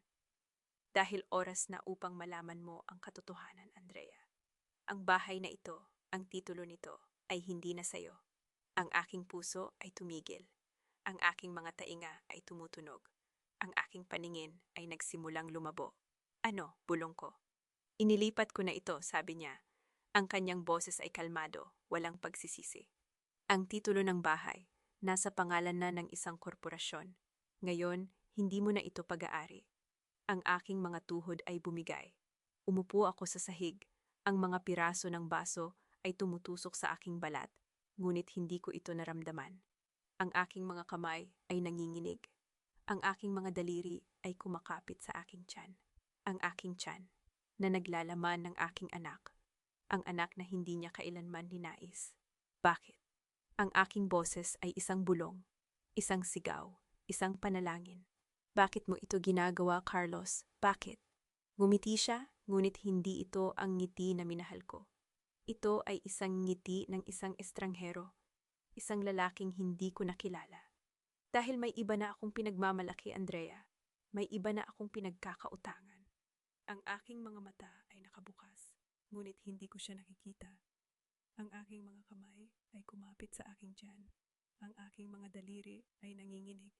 Ang aking mga luha ay hindi bumagsak. Hindi ko sila hahayaang bumagsak. Carlos, sabi ko, ang aking boses ay tila nagmumula sa isang lugar na malalim. Ang bahay na ito, itinayo ko ito gamit ang aking mga kamay.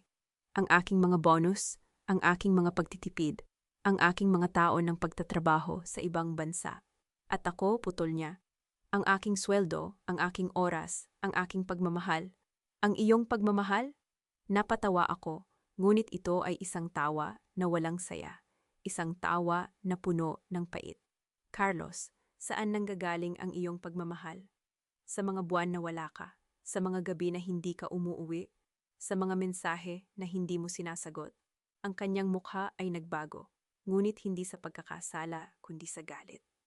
Huwag mong gawing drama ang lahat, Andrea, sabi niya. Ang kanyang boses ay matigas. Ang totoo, ako ang nagdala ng kita sa bahay na ito. Ako ang nagbigay ng seguridad sa iyo. At ngayon, oras na upang malaman mo. Tumigil siya. Tumingin siya sa akin. Ang kanyang mga mata ay malamig. May iba na ako, Andrea. At siya ang magmamana ng lahat ng ito. Ang aking puso ay tumigil. Ang aking mundo ay tumigil. Ang lahat ay tila nagyelo. Ang oras, ang hangin, ang aking paghinga. Ano? Bulong ko. May iba na ako, ulit niya. Ang kanyang pangalan ay Mara, at siya ang magiging may-ari ng bahay na ito, hindi ikaw. Ang aking mga kamay ay nanginginig. Ang aking mga daliri ay kumapit sa aking tiyan. Ang aking mga kuko ay tumutusok sa aking balat. Ang aking mga mata ay nakabukas, ngunit hindi ko siya nakikita. Ang aking paningin ay lumabo. Ang aking mundo ay bumagsak. Carlos, ang aking boses ay isang bulong, isang sigaw, isang panalangin. Ang anak mo, ang anak natin. Anak? Ngumiti siya, ngunit ito ay isang ngiti ng isang lalaking walang puso. Andrea, hindi ko kailanman ninais ang anak na ito. Ikaw ang nagpilit. Ikaw ang nag-aksaya ng 3 taon ng IVF. Ikaw ang nag-aksaya ng aking oras, aking pera, aking buhay. Ang aking mga luha ay bumagsak. Hindi ko sila mapigilan. Ang aking mga kamay ay kumapit sa aking tiyan. Ang aking mga daliri ay nanginginig. Ang aking puso ay pumutok. Carlos, sabi ko, ang aking boses ay puno ng sakit. Paano mo ito masasabi? Paano mo masasabi na hindi mo ninais ang anak mo? Dahil hindi ko ito ninais, habay, sabi niya. Ang kanyang boses ay malamig. at hindi ko ito kailanman mamahalin. Ang aking mundo ay bumagsak. Ang aking puso ay pumutok. Ang aking mga tuhod ay bumigay. At ako ay bumagsak sa sahig. Ang mga piraso ng baso ay tumutusok sa aking balat. Ngunit hindi ko ito naramdaman. Carlos, bulong ko, pakiusap. Huwag mong sabihin iyan. Tapos na, Andrea, sabi niya, ang kanyang boses ay walang emosyon. Ang bahay na ito ay hindi na sayo. Ang titulo ay nailipat na. At ang anak mo, ang anak natin, hindi ko ito kailanman kikilalanin. Tumalikod siya. Naglakad siya patungo sa pinto. At sa sandaling iyon, ang aking mundo ay bumagsak. Ngunit hindi ako bumagsak. Tumayo ako. Ang aking mga tuhod ay nanginginig. Ang aking mga kamay ay nanginginig. Ngunit tumayo ako. Tiningnan ko ang kanyang likod. Ang lalaking minahal ko. Ang lalaking pinagkanulo ako. Carlos, sabi ko, ang aking boses ay matigas. Hindi mo ito matatakasan. Ang katotohanan, lalabas ito. At kapag lumabas ito, hindi ako ang mawawalan, ikaw. Huminto siya. Tumingin siya sa akin. Ang kanyang mga mata ay malamig. Anong gagawin mo, Andrea? Tanong niya. Ang kanyang boses ay puno ng pangungutya. Ipagsigawan mo ba sa lahat? Wala kang ebidensya, wala kang laban. Ngumiti ako, ngunit hindi ito ang ngiti na dati. Ito ay isang ngiti ng isang babaeng nasaktan, ngunit hindi natalo. Carlos, sabi ko, meron akong lahat ng ebidensya na kailangan ko. At sa linggo, sa baby shower, makikita ng lahat kung sino ka talaga. Ang kanyang mukha ay nagbago. Ang kanyang mga mata ay nagsimulang kumurap. Anong sinasabi mo? Sa linggo, ulit ko. Makikita ng lahat ang katotohanan. Ang mga mensahe, ang peking pirma, ang bank statements, ang lahat. Ang kanyang mukha ay namutla. Ang kanyang mga kamay ay nanginginig. Andrea, huwag mong gawin ito. Tapos na, Carlos, sabi ko, ang aking boses ay matigas. Hindi ako ang hihingi ng annulment, ikaw. At hindi ako ang mawawalan ng bahay, ikaw. Tumalikod ako. Naglakad ako patungo sa aking silid. Ang aking mga kamay ay kumapit sa aking tiyan. Ang aking mga luha ay bumagsak, ngunit hindi ako bumagsak. Baby, bulong ko, hinawakan ang aking tiyan. Hindi tayo nag-iisa. Hindi tayo kailanman nag-iisa. Umupo ako sa aking kama. Hawak ang aking tiyan. Ang aking mga luha ay bumagsak. Ngunit sa loob ng aking puso, may apoy. Isang apoy na hindi mapapatay. Sa linggo, bulong ko, magbabago ang lahat. Dumating ang linggo. Ang garden venue ay puno ng mga bisita, mga 50 katao, pamilya, kaibigan, kasamahan sa trabaho. Ang mga lobo ay lumilipad, ang mga mesa ay puno ng pagkain, ang mga ngiti ay nasa lahat ng dako. Ngunit sa aking puso may isang bagyo. Nakatayo ako sa gilid. Hawak ang isang maliit na bag. Ang bag na naglalaman ng lahat ng ebidensya. Ang aking mga kamay ay nanginginig, ngunit ang aking mga mata ay matatag. Andrea! Ang boses ni Carlos ay nagmula sa likod ko. Nandito ka na pala. Tumingin ako sa kanya. Nakangiti siya, ang ngiti ng isang perpektong asawa, ang ngiti ng isang lalaking walang konsensya. Carlos, sabi ko. Ang aking boses ay kalmado. Kumusta ang araw mo? Maganda, sabi niya, hinawakan ang aking kamay. Excited na akong makita ang baby natin. Ang aking puso ay tumibok ng mabilis, ngunit hindi ko ipinakita. Ngumiti ako, ang pinakamahirap na ngiti sa aking buhay. Oh, sabi ko, excited na rin ako. Dumating si Mara. Nakita ko siya mula sa malayo, nakangiti, may dalang regalo, nagpapanggap na kaibigan ng pamilya. Ang kanyang buhok ay mahaba, ang kanyang damit ay mamahalin, ang kanyang ngiti ay peke. Andrea, sigaw niya, lumapit sa akin. Congratulations, excited na akong makita ang baby niyo. Salamat Mara, sabi ko, ang aking boses ay matamis. Salamat sa pagpunta. Siyempre, sabi niya, tumingin kay Carlos. Hindi ko palalampasin ang okasyong ito. Ang aking mga mata ay napunta sa kanila. Ang paraan ng pagtingin ni Carlos sa kanya. Ang paraan ng paghawak ni Mara sa kanyang braso.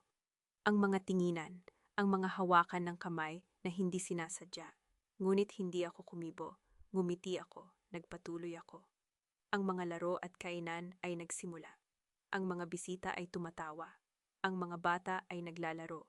Ang mga regalo ay binubuksan. Ngunit ang aking mga mata ay laging nakafocus kay Mara at Carlos. Baby, bulong ko, hinawakan ang aking tiyan. Handa ka na ba?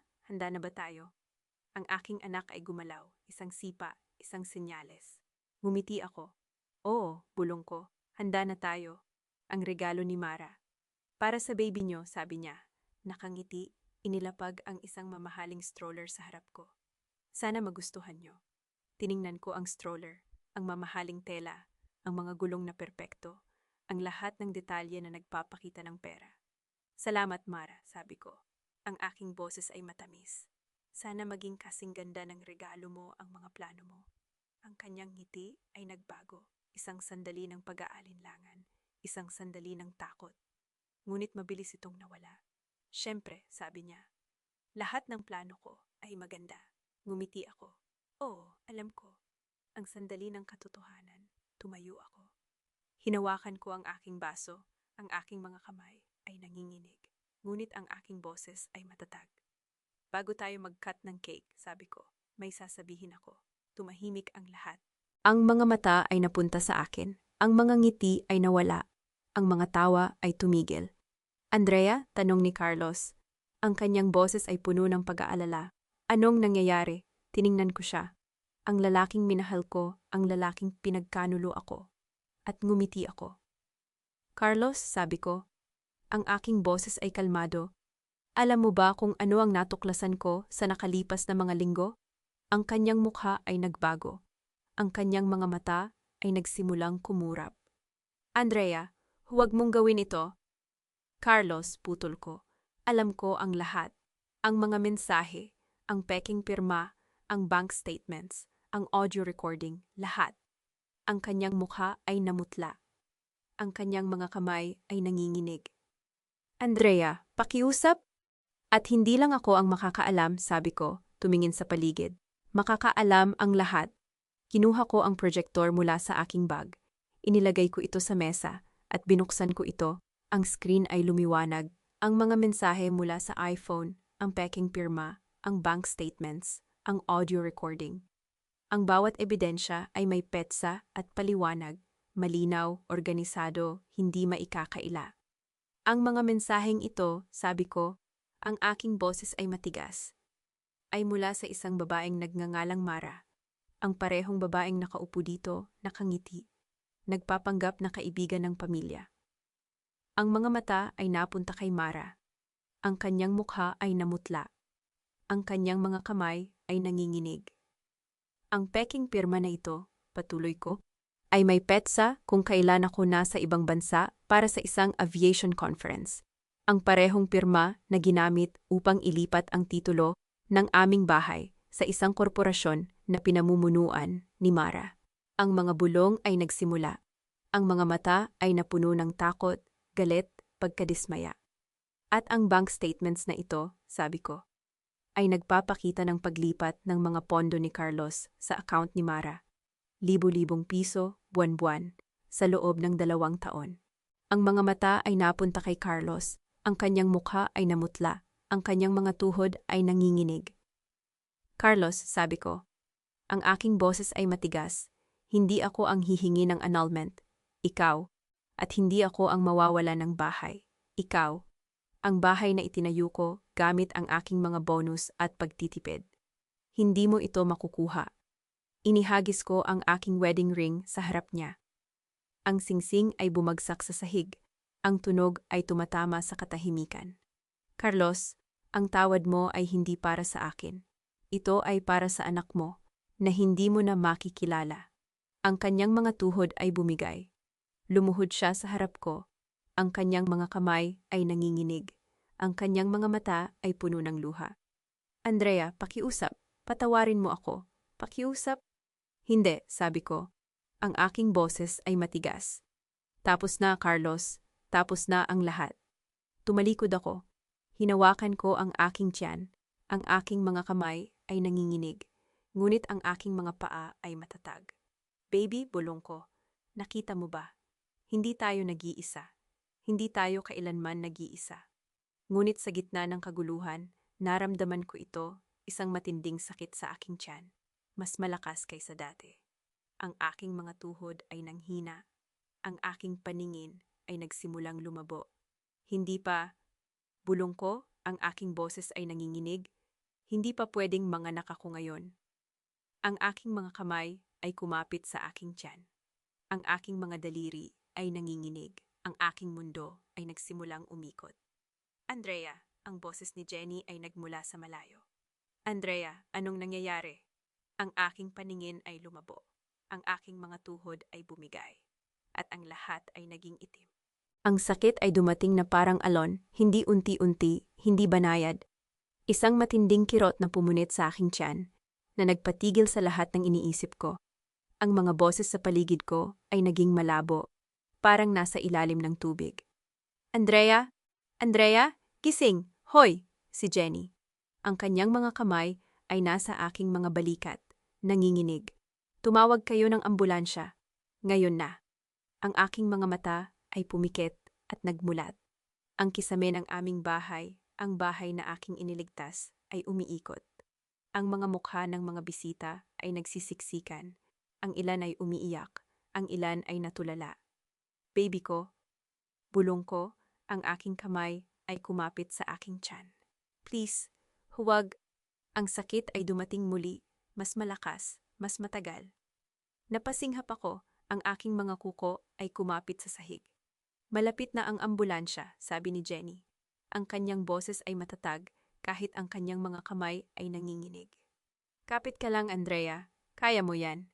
Ngunit sa aking isipan, ang mga salita ni Carlos ay umaalingaw-ngaw, ang kanyang paghingi ng tawad, ang kanyang mga luha, ang kanyang pagkakahawak sa aking mga paa. Hindi ko alam kung siya ay naroon pa rin, kung siya ay tumulong o nakatayo lamang, natulala. Hindi ko alam. Hindi ko na kaya pang malaman. Ang tunog ng sirena ay tumagos sa aking pagkawala ng malay. Ang mga kamay ng mga paramediko ay nasa aking katawan, marahan, ngunit mabilis. Ang stretcher ay dumula sa ilalim ko. Ang aking katawan ay itinaas. Ang aking mundo ay gumagalaw. Andrea, ang boses ni Jenny ay malapit sa aking tainga. Narito ako, hindi kita iiwan. Ang aking mga daliri ay nakahanap ng kanyang kamay. Hinawakan ko ito, mahigpit, desperado. Baby ko, bulong ko, ang aking boses ay halos hindi marinig. Iligtas ang baby ko. Ang ospital ay isang blur ng puting ilaw at malamig na hangin. Ang mga boses ng mga doktor at nurse ay nagsalitan, mabilis, propesyonal. Ngunit sa aking mga tainga, sila ay parang mga tunog mula sa malayong mundo. 8 centimeters na siya, kailangan nating itulak. Ang kanyang blood pressure ay bumababa, kailangan natin ng IV. Andrea, kailangan kitang marinig. Narito ka ba?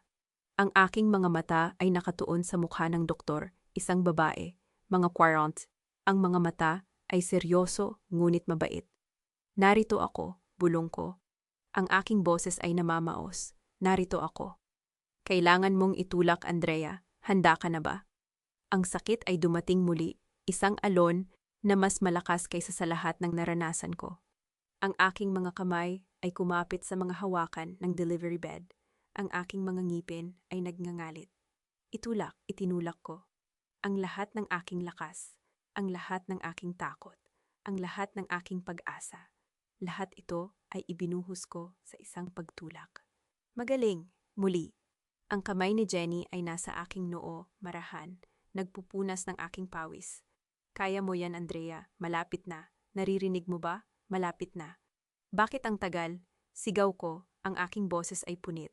Bakit ang tagal? Dahil lumalaban ka, Andrea, sabi ng doktor. Ang kanyang boses ay mahinahon. Lumalaban ka para sa anak mo.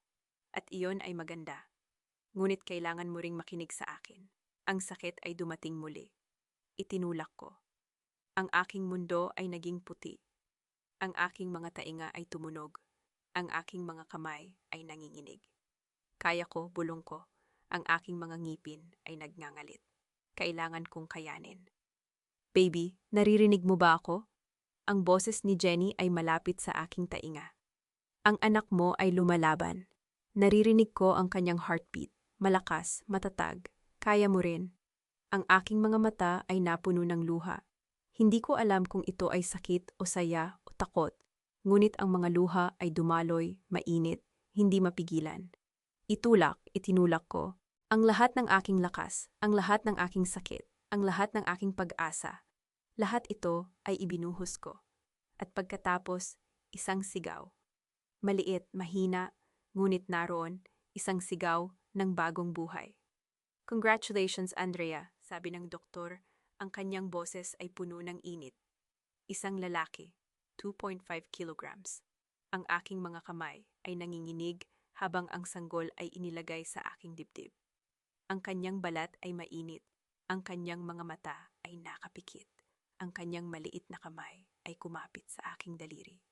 Baby, bulong ko, ang aking boses ay punit. Baby ko, ang kanyang maliit na mukha ay kulubot. Ang kanyang mga labi ay nanginginig. Ang kanyang paghinga ay mabilis ngunit matatag. Siya ay narito. Siya ay buhay. Siya ay akin. Malusog siya, sabi ng isang nurse. Ang kanyang boses ay nakakapagpalubag. Premature, ngunit malakas. Kakayanin niya. Ang aking mga luha ay dumaloy. Hindi ng sakit, hindi ng takot, ngunit ng isang bagay na hindi ko naramdaman sa mga linggo. Kaligayahan. Hello anak, bulong ko.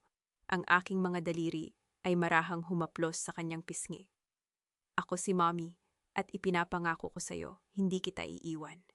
Hindi kailanman. Ang kanyang maliit na kamay ay kumapit sa aking daliri, mahigpit, parang sinasabi, narito ako, at narito ka rin. Sa unang pagkakataon sa mga linggo, umiyak ako, ngunit hindi ng sakit.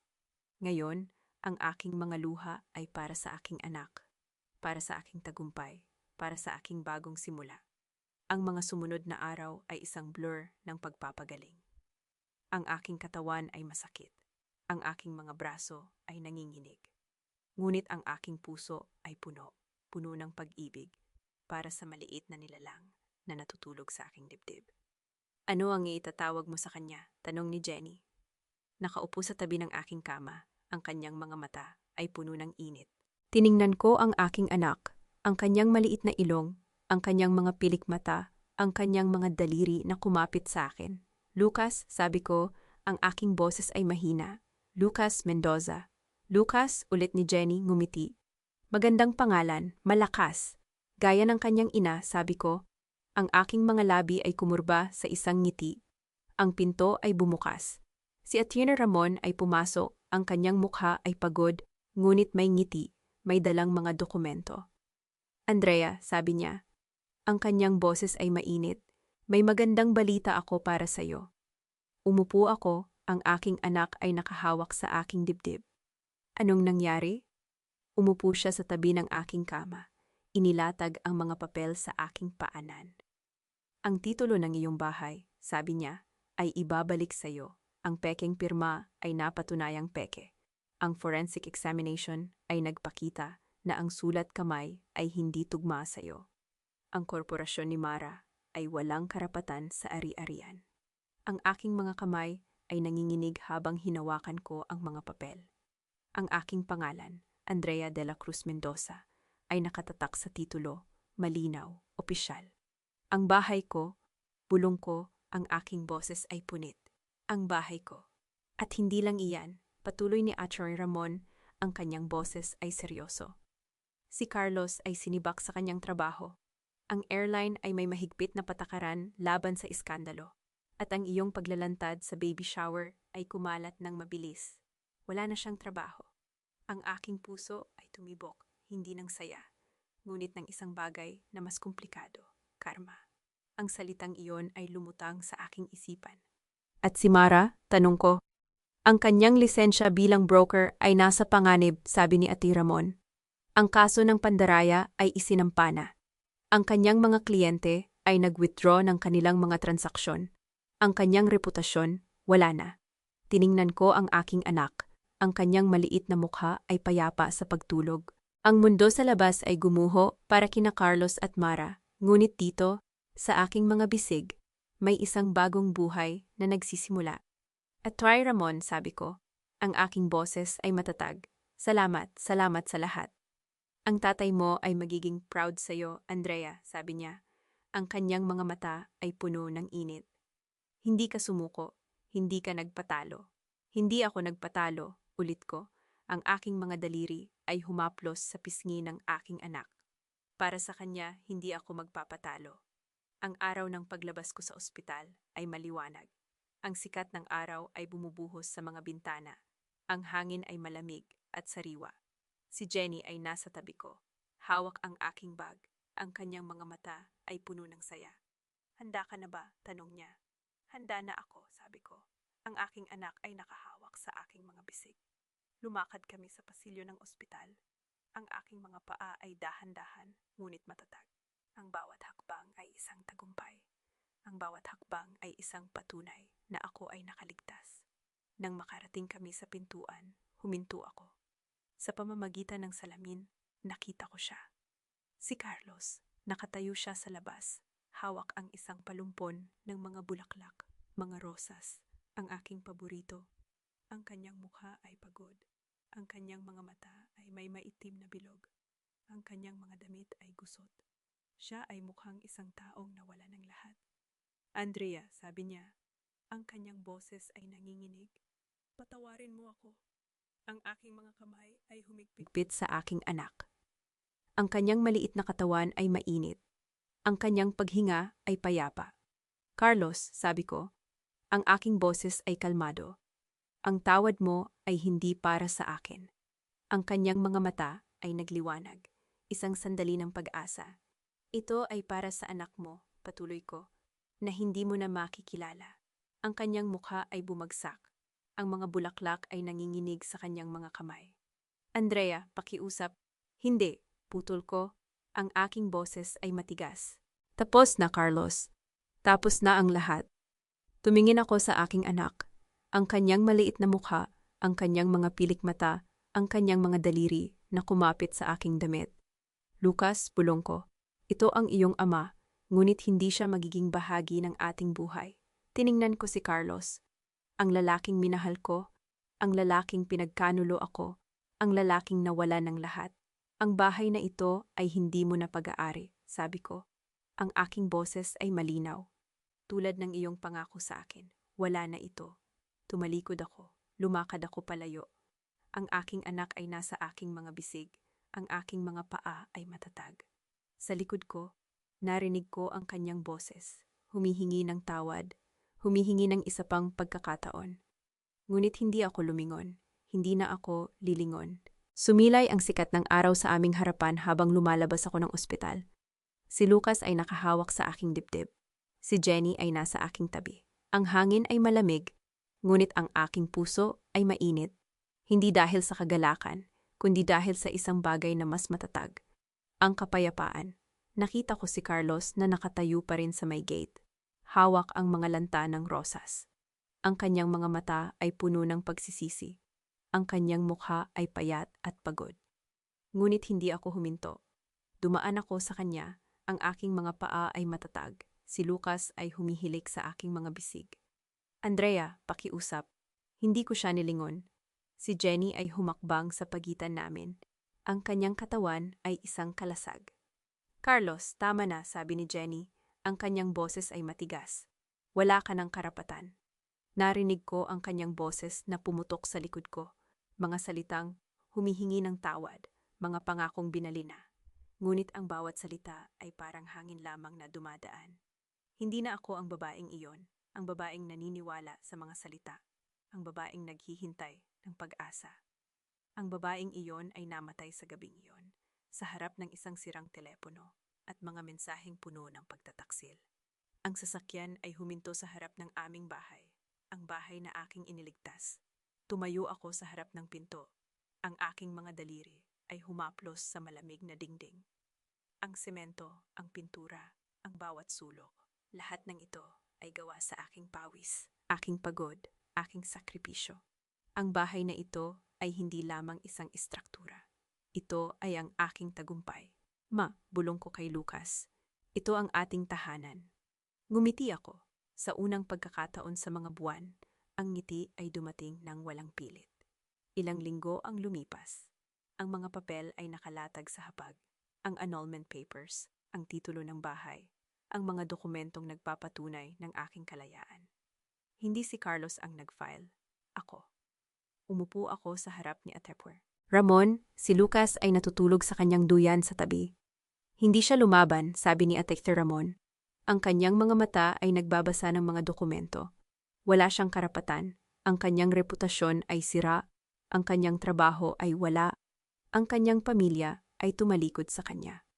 Tiningnan ko ang mga papel. Ang aking pangalan, Andrea de la Cruz, ay nakatatak sa bawat pahina. Ang pangalan na walang Mendoza. Ang pangalan na akin. At si Mara, tanong ko. Ang kanyang kaso ay umaandar, sabi niya. Ang pandaraya ay malinaw. Ang kanyang lisensya ay nakansela na. Ang kanyang mga ari-arian ay kinukumpiska para sa mga biktima ng kanyang mga transaksyon. Wala akong naramdaman, hindi kagalakan, hindi awa, tanging ang kalmadong katiyakan na ang mundo ay may paraan ng pagbabalanse ng mga bagay. Isang hapon, habang ako ay nagpapasuso kay Lucas, tumunog ang aking telepono. Si Ate Ramon. Andrea, sabi niya, ang kanyang boses ay may nangiti, natapos na ang lahat. Ang bahay ay sayo, ang annulment ay na-finalize, malaya ka na. Ang aking kamay ay humigpit sa telepono. Ang aking puso ay tumibok, hindi ng saya, kundi ng isang malalim na buntong hininga na matagal ko nang pinipigil. Salamat, Ate Ramon, bulong ko. Ang tatay mo ay nakatingin sa iyo mula sa langit, Andrea. At siya ay ngumingiti. Ibinaba ko ang telepono. Tumingin ako kay Lucas. Ngayon ay 3 buwang gulang na. Ang kanyang mga mata ay maliwanag. Ang kanyang mga ngiti ay madalas. Binuhat ko siya. Ang kanyang maliit na katawan ay mainit sa aking mga bisig. At dinala siya sa harap ng bintana. Ang tanawin ng aming tahanan. Ang malawak na hardin. Ang mga punong itinanim ko noong una kaming lumipat. Ang bakod na aking ipininta kasama ng aking ama bago siya pumanaw. Ang lahat ng ito ay akin. Ang lahat ng ito ay atin. Ito ang ating tahanan, Lucas, bulong ko. Ang aking mga labi ay humaplos sa kanyang malambot na buhok. At walang sinuman ang makakakuha nito sa atin. Isang linggo ng hapon, habang ako ay nagdidilig ng mga halaman sa hardin, nakita ko siya. Si Carlos ay nakatayo sa labas ng gate, payat, pagod. Ang kanyang mga damit ay luma at kusot. Ang kanyang mga mata ay lumubog. Ang kanyang mga kamay ay nanginginig. Hindi na siya ang piloto na may kumpiyansa, ang lalaking may ngiting nakakabighani. Siya ay isang anino ng kanyang sarili. Andrea, sabi niya, ang kanyang boses ay paos. Pakiusap? Inilapag ko ang watering can. Dinala ko si Lucas. Nakangiti, malusog, puno ng buhay, sa aking mga bisig. Lumakad ako patungo sa gate. Ang aking mga paa ay kalmado. Carlos, sabi ko, ang aking boses ay hindi matigas, hindi galit, kundi walang interes. Bakit ka nandito? Gusto kong makita ka. Gusto kong makita ang anak natin. Ang anak mo ay hindi mo na makikilala, putol ko. Ang aking mga salita ay hindi malupit, kundi totoo. Iyan ang napagpasyahan mo noong pinili mo si Mara. Noong pinili mong kunin ang bahay na ito mula sa akin. Noong pinili mong sirain ang lahat ng ating pinaghirapan. Ang kanyang mga mata ay napuno ng luha. Andrea, nagkamali ako. Alam kong hindi ko maibabalik ang lahat. Ngunit, wala kang maibabalik, Carlos, sabi ko. Ang bahay na ito ay hindi mo na pag-aari. Tulad ng iyong pangako sa akin, wala na ito. Tumingin ako kay Lucas. Ang kanyang mga mata ay nakatitig sa akin.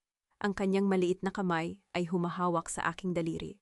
Ang aking puso ay puno, hindi ng pait, kundi ng pag-ibig. Lumaki ka ng maayos, anak, bulong ko, nang hindi mo kailangang malaman ang sakit na dulot ng pagtataksil. Tumalikod ako. Binuksan ko ang gate, hindi para sa kanya, kundi para sa akin, at pumasok sa aking tahanan.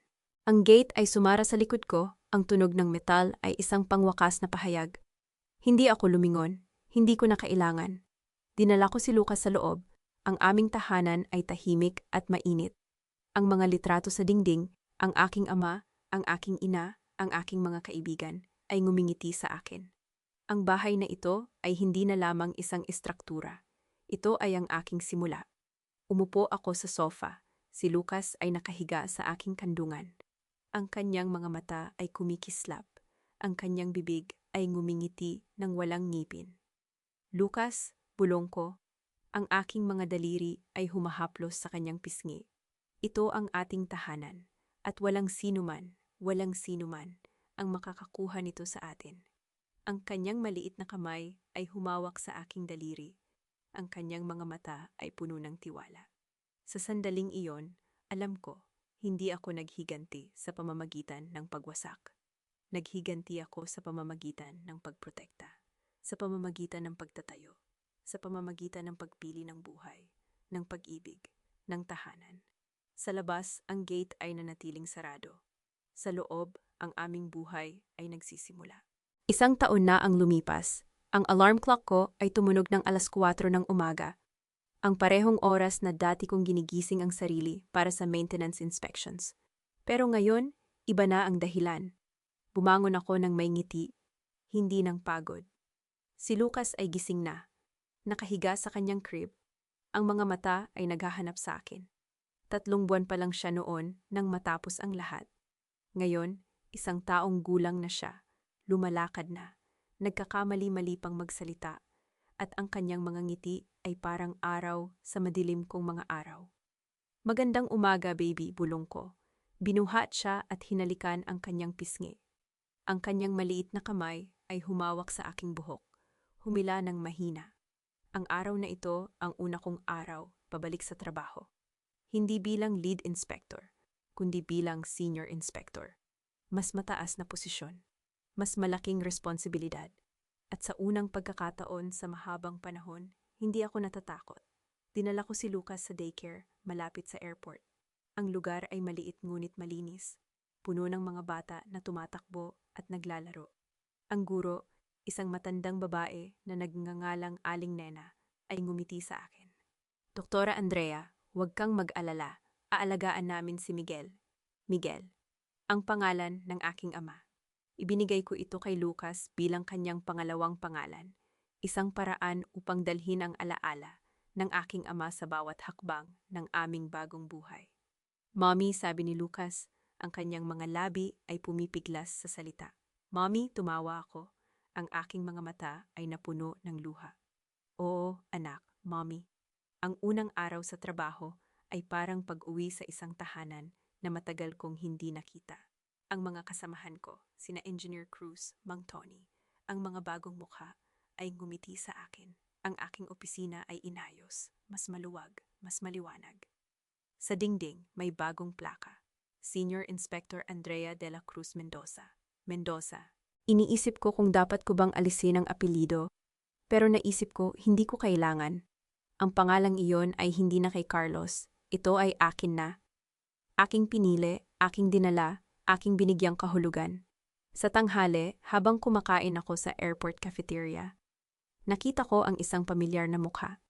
Si Jenny Reyes, ang flight attendant na nagpadala sa akin ng telepono, ang babaeng nagbigay sa akin ng katotohanan. Andrea, sigaw niya, ang kanyang mukha ay nagliwanag. Lumapit siya at niyakap ako ng mahigpit. Babalik ka na pala. Congratulations sa promotion. Salamat, Jenny, sabi ko. Hindi ko alam kung paano ako makakapagpasalamat sa iyo ng sapat. Umiling siya. Hindi mo kailangan. Ginawa ko ang tama. Iyon lang. Umupo kami, nagkwentuhan. Sinabi niya sa akin ang tungkol sa kanyang buhay. Ang kanyang bagong trabaho sa ibang airline. Ang kanyang bagong relasyon. Masaya siya. At sa kanyang kaligayahan, naramdaman kong kumpleto ang aking pasasalamat. Alam mo, sabi niya, ang kanyang boses ay bumaba. Nakita ko si Carlos isang gabi, sa isang bar malapit sa airport. Ang aking puso ay tumibok, hindi ng sakit, kundi ng kuryusidad. Oh? Lasing na lasing, sabi niya, ang kanyang mga mata ay may halong awa. Nagkukwento sa mga estranghero tungkol sa asawang nag-iwan sa kanya. Walang naniniwala sa kanya, may isa pang umalis agad nang malaman kung sino siya. Umiling ako. Hindi ako ang nag-iwan sa kanya, Jenny. Siya ang nagtaksil. Siya ang pumili ng landas na yon. Alam ko, sabi niya, hinawakan ang aking kamay. At alam ng lahat, kaya naman walang naniniwala sa kanya. Hindi ako nakaramdam ng saya sa balita. Hindi ako nakaramdam ng pait. Naramdaman ko lamang ang isang kalmadong katiyakan na ang mundo ay may paraan ng pagbabalanse ng mga bagay. Isang hapon, habang ako ay nagpapasuso kay Lucas, Tumunog ang aking telepono. Si Atizer Ramon. Andrea, sabi niya, ang kanyang boses ay may ngiti. Natapos na ang lahat. Ang bahay ay sayo. Ang annulment ay na-finalize. Malaya ka na. Ang aking kamay ay humigpit sa telepono. Ang aking puso ay tumibok, hindi ng saya, kundi ng isang malalim na buntong hininga na matagal ko nang pinipigil. Salamat, Atizer Ramon, bulong ko. Ang tatay mo ay nakatingin sa iyo mula sa langit, Andrea. At siya ay ngumingiti. Ibinaba ko ang telepono, tumingin ako kay Lucas, ngayon ay 3 buwang gulang na. Ang kanyang mga mata ay maliwanag. Ang kanyang mga ngiti ay madalas. Binuhat ko siya, ang kanyang maliit na katawan ay mainit sa aking mga bisig. At dinala siya sa harap ng bintana. Ang tawin ng aming tahanan, ang malawak na hardin, ang mga punong itinanim ko noong una kaming lumipat, ang bakod na aking ipininta kasama ng aking ama bago siya pumanaw. Ang lahat ng ito ay akin. Ang lahat ng ito ay atin. Ito ang ating tahanan, Lucas. Bulong ko, ang aking mga labi ay humaplos sa kanyang malambot na buhok. At walang sino man ang makakakuha nito sa atin. 1 linggo ng hapon, habang ako ay nagdidilig ng mga halaman sa hardin, nakita ko siya. Si Carlos ay nakatayo sa labas ng gate, payat, pagod, ang kanyang mga damit ay luma at kusot. Ang kanyang mga mata ay lumubog, ang kanyang mga kamay ay nanginginig. Hindi na siya ang piloto na may kumpiyansa, ang lalaking may ngiting nakakabighani. Siya ay isang anino ng kanyang sarili. Andrea, sabi niya, ang kanyang boses ay paos. Pakiusap. Inilapag ko ang watering can. Dinala ko si Lucas, nakangiti, malusog, puno ng buhay, sa aking mga bisig. Lumakad ako patungo sa gate. Ang aking mga paa ay kalmado. Carlos, sabi ko, ang aking boses ay hindi matigas, hindi galit, kundi walang interes. Bakit ka nandito? Gusto kong makita ka. Gusto kong makita ang anak natin. Ang anak mo ay hindi mo na makikilala. Putol ko, ang aking mga salita ay hindi malupit, kundi totoo. Iyan ang napagpasyahan mo noong pinili mo si Mara. Noong pinili mong kunin ang bahay na ito mula sa akin. Noong pinili mong sirain ang lahat ng ating pinaghirapan. Ang kanyang mga mata ay napuno ng luha. Andrea, nagkamali ako. Alam kong hindi ko maibabalik ang lahat, ngunit wala kang maibabalik, Carlos, sabi ko. Ang bahay na ito ay hindi mo na pag-aari. Tulad ng iyong pangako sa akin, wala na ito. Tumingin ako kay Lucas. Ang kanyang mga mata ay nakatitig sa akin. Ang kanyang maliit na kamay ay humahawak sa aking daliri. Ang aking puso ay puno hindi ng pait, kundi ng pag-ibig. Lumaki ka ng maayos, anak, bulong ko, nang hindi mo kailangang malaman ang sakit na dulot ng pagtataksil. Tumalikod ako, binuksan ko ang gate, hindi para sa kanya, kundi para sa akin, at pumasok sa aking tahanan. Ang gate ay sumara sa likod ko. Ang tunog ng metal ay isang pangwakas na pahayag. Hindi ako lumingon, hindi ko na kailangan. Dinala ko si Lucas sa loob. Ang aming tahanan ay tahimik at mainit. Ang mga litrato sa dingding, ang aking ama, ang aking ina, ang aking mga kaibigan, ay ngumingiti sa akin. Ang bahay na ito ay hindi na lamang isang istruktura. Ito ay ang aking simula. Umupo ako sa sofa, si Lucas ay nakahiga sa aking kandungan. Ang kanyang mga mata ay kumikislap.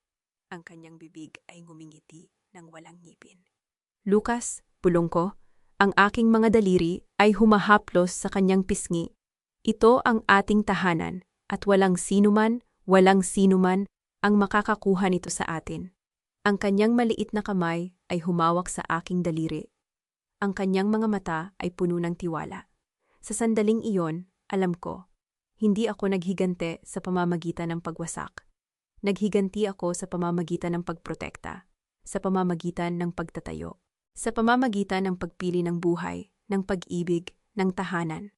Sa labas, ang gate ay nanatiling sarado. Sa loob, ang aming buhay ay nagsisimula. Lumipas ang mga buwan. Ang aking trabaho ay bumalik sa normal.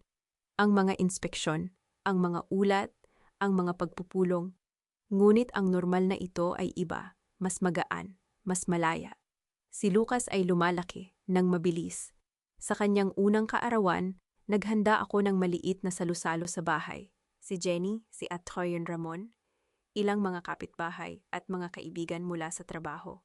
Ang bahay ay napuno ng tawanan, ng musika, ng amoy ng pagkain. Si Lucas, sa kanyang maliit na suit na binili ko para sa okasyon, ay tumakbo sa paligid ng hardin. Ang kanyang mga paa ay hindi pa matatag. Ang kanyang mga ngiti ay walang humpay. Si Jenny ay hinabol siya, nagpapanggap na hindi siya mahuli. Ang bilis niya, sigaw ni Jenny, humihingal. Tulad ng kanyang ina, tumawa ako. Sana nga, baka maging engineer din siya. Umupo si Ate Ramon sa tabi ko, ang kanyang mga mata ay nakatitig kay Lucas. Ang tatay mo ay magmamalaki sa iyo, Andrea. Hindi lamang dahil sa iyong mga nagawa, kundi dahil sa kung paano mo hinawakan ang lahat. Hindi ko alam kung nagawa ko ba ito ng maayos, sabi ko. Ang aking boses ay tahimik. May mga gabi na nagising ako, iniisip kung ano kaya ang nangyari kung iba ang aking ginawa. Wala kang ginawang mali, sabi niya. Ang kanyang boses ay matatag. Ipinagtanggol mo ang iyong sarili. Ipinagtanggol mo ang iyong anak. Iyon ang tama. Ang kanyang mga salita ay nagbigay sa akin ng kapayapaan. Hindi ang kapayapaan ng katiyakan, kundi ang kapayapaan ng pagtanggap. Nang gabing iyon, pagkatapos ng salusalo, dinala ko si Lucas sa kanyang kwarto. Ang kanyang maliit na katawan ay mainit sa aking mga bisig. Ang kanyang hininga ay pantay. Ang kanyang mga mata ay nakapikit. Inilapag ko siya sa kanyang crib, hinalikan ang kanyang noo. Magandang gabi, anak, bulong ko. Mommy ay nandito, palagi. Tumalikod ako, ngunit bago ako makaalis, narinig ko ang isang maliit na boses. Mommy, tumingin ako. Si Lucas ay gising, ang kanyang mga mata ay nakatitig sa akin, ang kanyang bibig ay ngumingiti. Mommy, ulit niya, ang kanyang mga kamay ay umabot sa akin. Ang aking puso ay napuno, ang aking mga mata ay napuno ng luha, luha ng kaligayahan, ng pasasalamat, ng pag-ibig. Oo, anak, bulong ko, pinuhat siya muli. Mommy, nandito ako. Ang kanyang unang salita, hindi papa, hindi gatas, hindi laro. Mommy, ang aking pangalan, ang aking pagkakakilanlan, ang aking papel sa kanyang buhay. Umupo ako sa kanyang crib. Si Lucas ay nakahiga sa aking kandungan. Ang kanyang mga mata ay unti-unting nagsasara. Ang kanyang hininga ay humihina. Ang kanyang maliit na kamay ay humawak sa aking daliri. Hindi binitawan. Mahal kita, Lucas, bulong ko. Ang aking mga luha ay tumutulo sa kanyang malambot na buhok. Mahal na mahal kita. Sa sandaling iyon, naramdaman ko ang lahat, ang sakit ng nakaraan, ang saya ng kasalukuyan, ang pag-asa ng hinaharap. Ang lahat ng ito ay humalo sa isang damdamin na hindi ko maipaliwanag. Hindi ako naghiganti sa pamamagitan ng pagwasak.